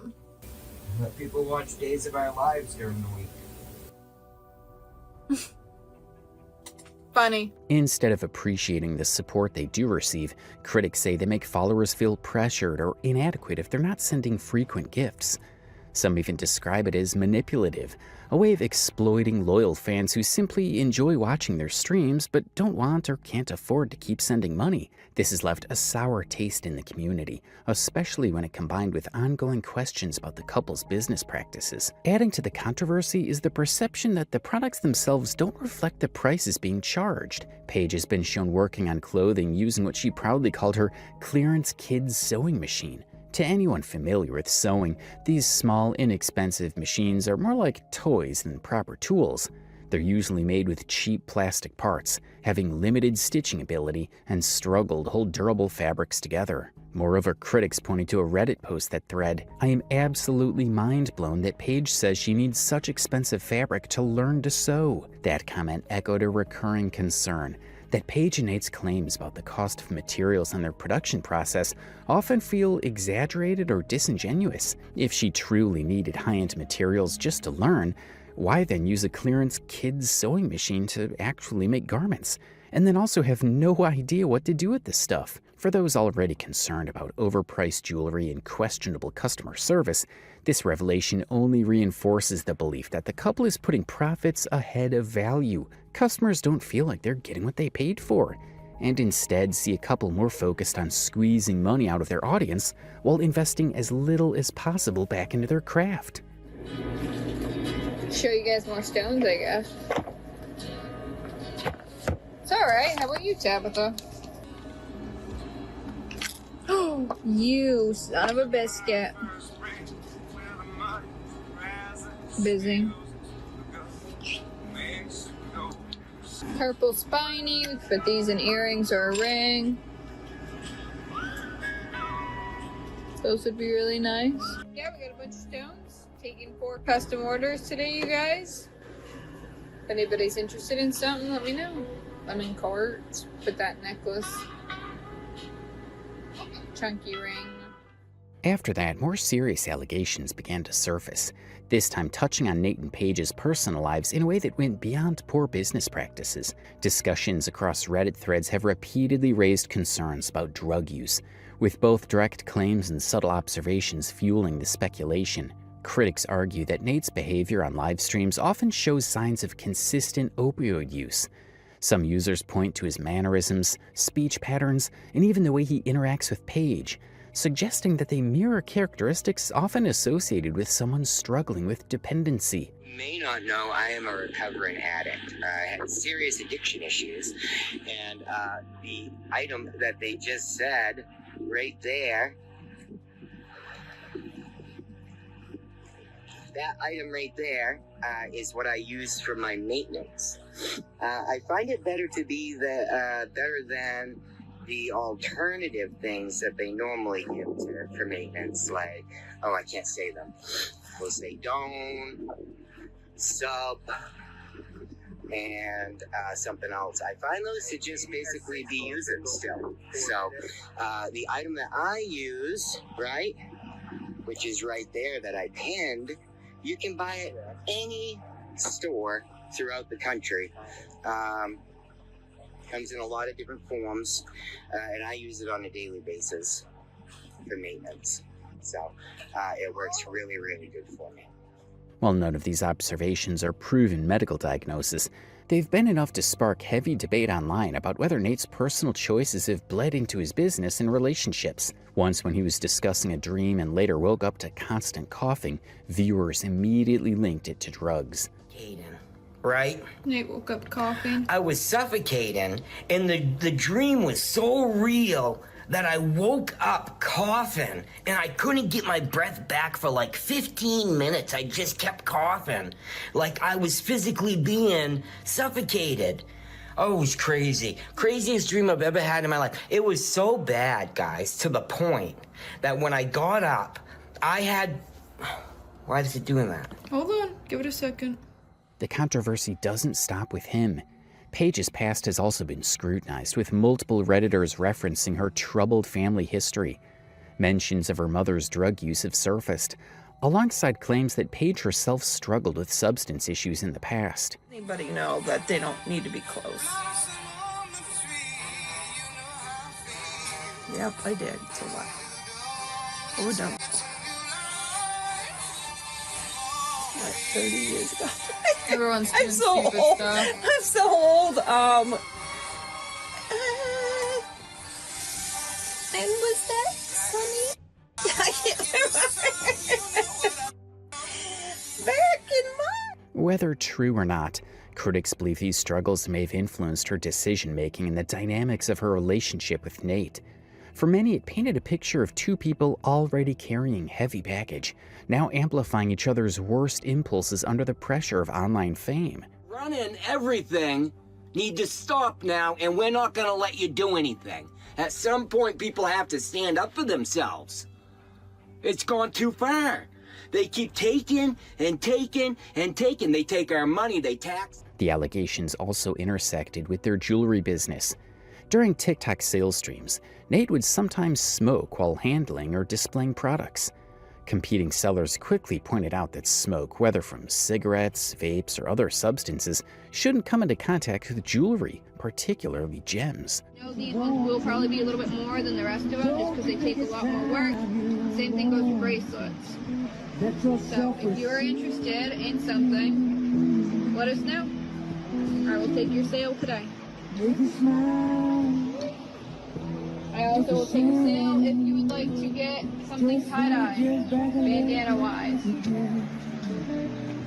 Why are you recording? It's not only unprofessional, but can also damage the clarity and long-term quality of certain stones. Nate dismissed these concerns, but other videos contradicted his claims, showing visible smoke hovering over items being showcased. For critics, this wasn't just careless, it reinforced suspicions that drugs and substance use were playing a role in how NP Creations operated day to day. Adding to the suspicion, some viewers claim Nate's mood swings on live streams are extreme, shifting from upbeat energy to visible irritability or even aggression within minutes that usually scared their dog. These abrupt changes in behavior, paired with the smoke controversies and Reddit discussions of opioid use, deepened the narrative that something more was going on behind the scenes than just bad business decisions. For customers and followers, the drug use allegations made the trust issue even worse. They no longer felt comfortable supporting Nate and Paige's ventures if their money might be fueling habits rather than building a legitimate business. It left many to wonder, if substance use really was influencing Nate and Paige's actions, how much of NP Creations' dysfunction could be explained by it? And perhaps more importantly, how much worse could things get if they denied smoking yet were always surrounded by ashtrays? When questions about drug use started circulating, they quickly bled into another area of criticism: hygiene. Viewers began noticing things during live streams that they couldn't ignore. Nate's fingernails were often dirty, unkempt, and visibly stained while he handled jewelry pieces meant to sell for hundreds of dollars. For a brand built on presentation, this was a glaring red flag. Customers started asking, if the hands that touched the gems looked like that, what did it say about the care and handling of the products themselves? Paige also became a focus of these conversations. Her teeth, often visible on camera, drew sharp comments. Some speculated the appearance was linked to drug use, while others suggested a possible calcium deficiency or neglect of dental care. One even spotted a ringworm on the chest of Chloe, a coworker. Whatever the cause, critics saw it as part of a larger pattern, a business couple that didn't maintain the professional standards one would expect from people selling luxury jewelry. But the hygiene concerns didn't stop at appearances. Reports about their home environment began surfacing on Reddit threads and comment sections. People who claimed to have seen behind the curated TikTok angles described a living space of theirs and their coworkers that was dirty, cluttered, and in some cases, bug-infested. Bugs were reportedly spotted crawling near areas where products were filmed or stored, sparking disgust among customers who wondered if the jewelry they bought had been kept in the same conditions. The issue was bigger than just personal hygiene. It raised serious questions about business ethics. Jewelry is something people wear on their skin, sometimes daily. If buyers began to believe items were coming from a dirty or unsanitary environment, it wasn't just a matter of perception, it was a matter of health. The combination of dirty nails, questionable dental health, and allegations of bugs around the home created a picture that undermined whatever handmade luxury image NP Creations tried to project. And here's the kicker. Once people started pointing these things out, it spread fast. Every stream, every video, every close-up was scrutinized, with screenshots and clips shared widely across forums. What might have been overlooked once became impossible to hide, and with each new observation, the couple's credibility took another hit. After the hygiene criticisms, the spotlight shifted from their business to their personal lives, and this is where things got even more complicated. The relationship between Nate and Paige has been one of the most criticized aspects of their public image, not just because of who they are now, but because of how they started.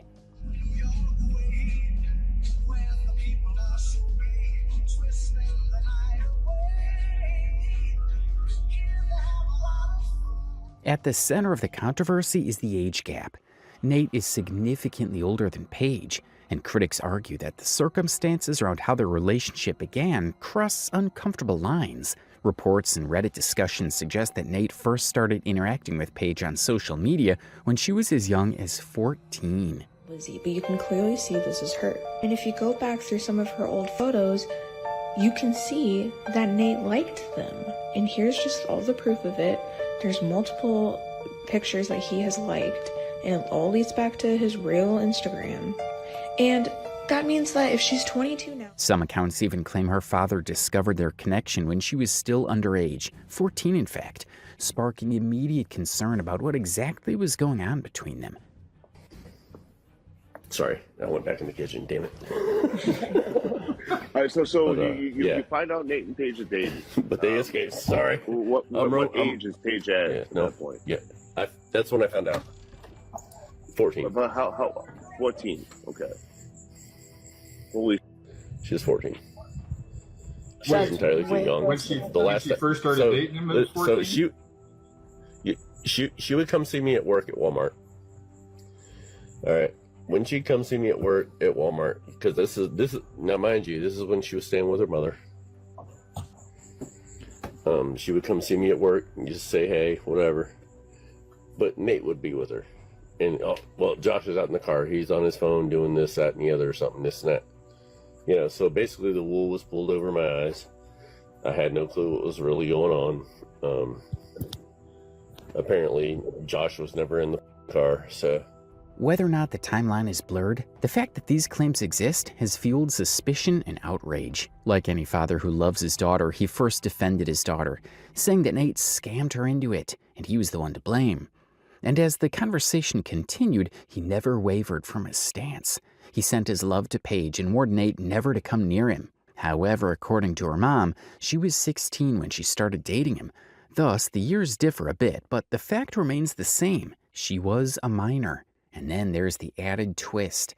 Before becoming involved with Nate, Paige reportedly dated Nate's son. That detail alone turned their story from unconventional to explosive. To outsiders, it raised countless questions. How could Nate move from being the father of Paige's boyfriend to being her partner himself? But as Paige denied dating Josh the son, it was clear she didn't want people to discuss it. Well, I met him when I was 18. But we had no interest in dating each other. I did date Paige first. So I found somebody older who had their crap together. Love doesn't have an age. Age is made up. It was actually created by man, so. He asked me if he could get with her when she became old enough. I said, yeah, go ahead. And it did happen. And then I met him again at 19, and that's when we started dating. I honestly believe it's because my generation, we didn't have spoons. So between 18 and 19, we were friends, and then we started dating when I was 19. So. And our moms used to just throw our things of chocolate pudding out the door, so you had to learn to eat it without a spoon. No, I don't like her no more. She's not my type. I like curvy girls. I like thicker girls. If you can do math, today in 2023, I'm 21. So if y'all need confirmation on something, just message me. I'll tell you what the correct answer. My son's in here all the time. But who cares? Who cares? That's how it is.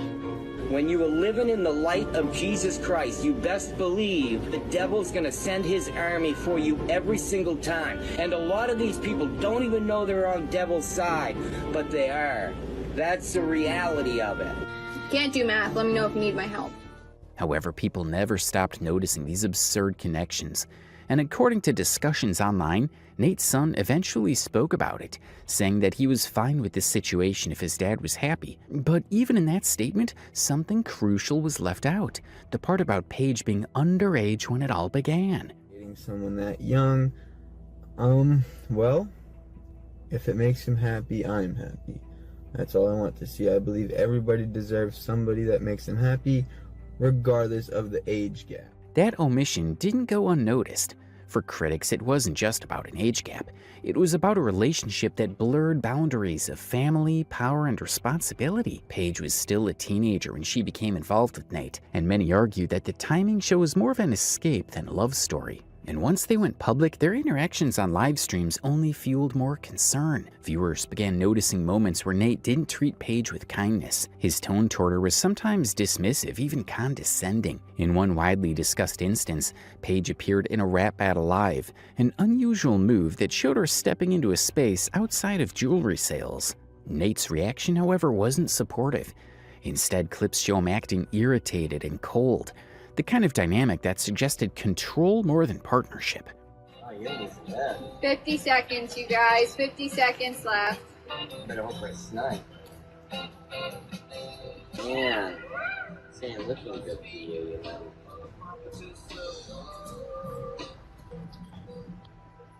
Ah, yeah, hand it to you. Yep. Maybe you win one. What? You're gonna give me a chance to put that one in the box. Excited to get live. But this is the box I have. Oh, this is a close one.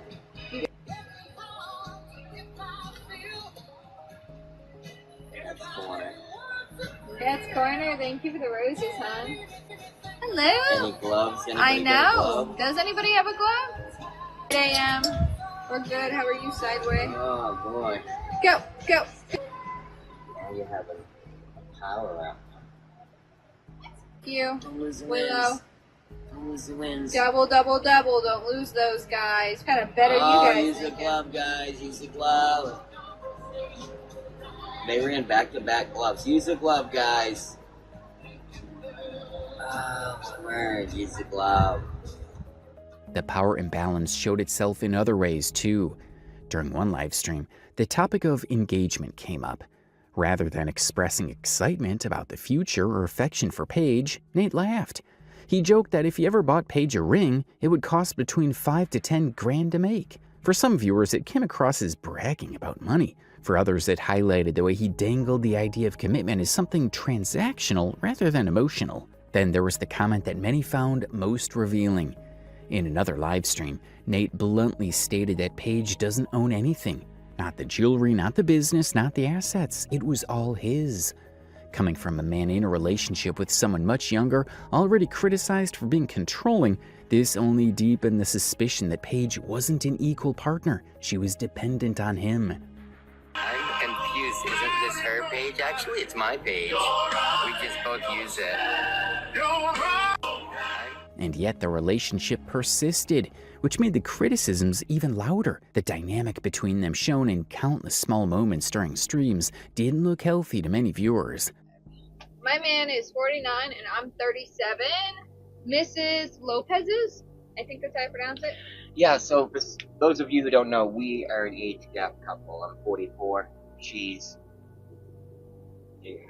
22, going on 23.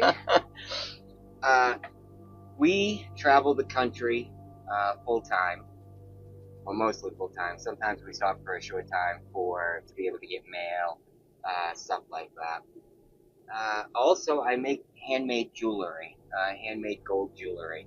So if you're interested in getting something made, if you have something coming up and you want to get something for somebody that you care about, I make really beautiful jewelry. Yeah, so hit us up on that. Special events, wedding bands, things of the such. Nate is always open to customizing beautiful things. You can ask us any question you want to. We haven't done a question video in a while, and I think it's really important for us to do question videos so that people have an opportunity to get to know us better. Nate's frequent sharpness, paired with Paige's quieter responses, painted a picture of a couple where power wasn't shared equally. Critics pointed to this as evidence that the age gap and the unconventional start of their relationship weren't just backstory. They were active problems still shaping how they treated each other today. The relationship controversy wasn't just about an age gap. It was about power, secrecy, and control. It was about a father, a son, and a girlfriend turned stepmother. It was about a man laughing at the idea of commitment while telling the world his much younger partner owns nothing. And it was about a girl who may have escaped a troubled home only to land in something just as troubling, if not worse. Is it hard to be in a age gap? I don't think it's hard to be in an age gap relationship other than online. Online, you have a bunch of overprivileged people who think that their opinion matters more than everybody else. in real life, when you meet people, they're just like, yeah, that's cool, awesome, it's nice to meet you, and they actually take a chance to get to know you.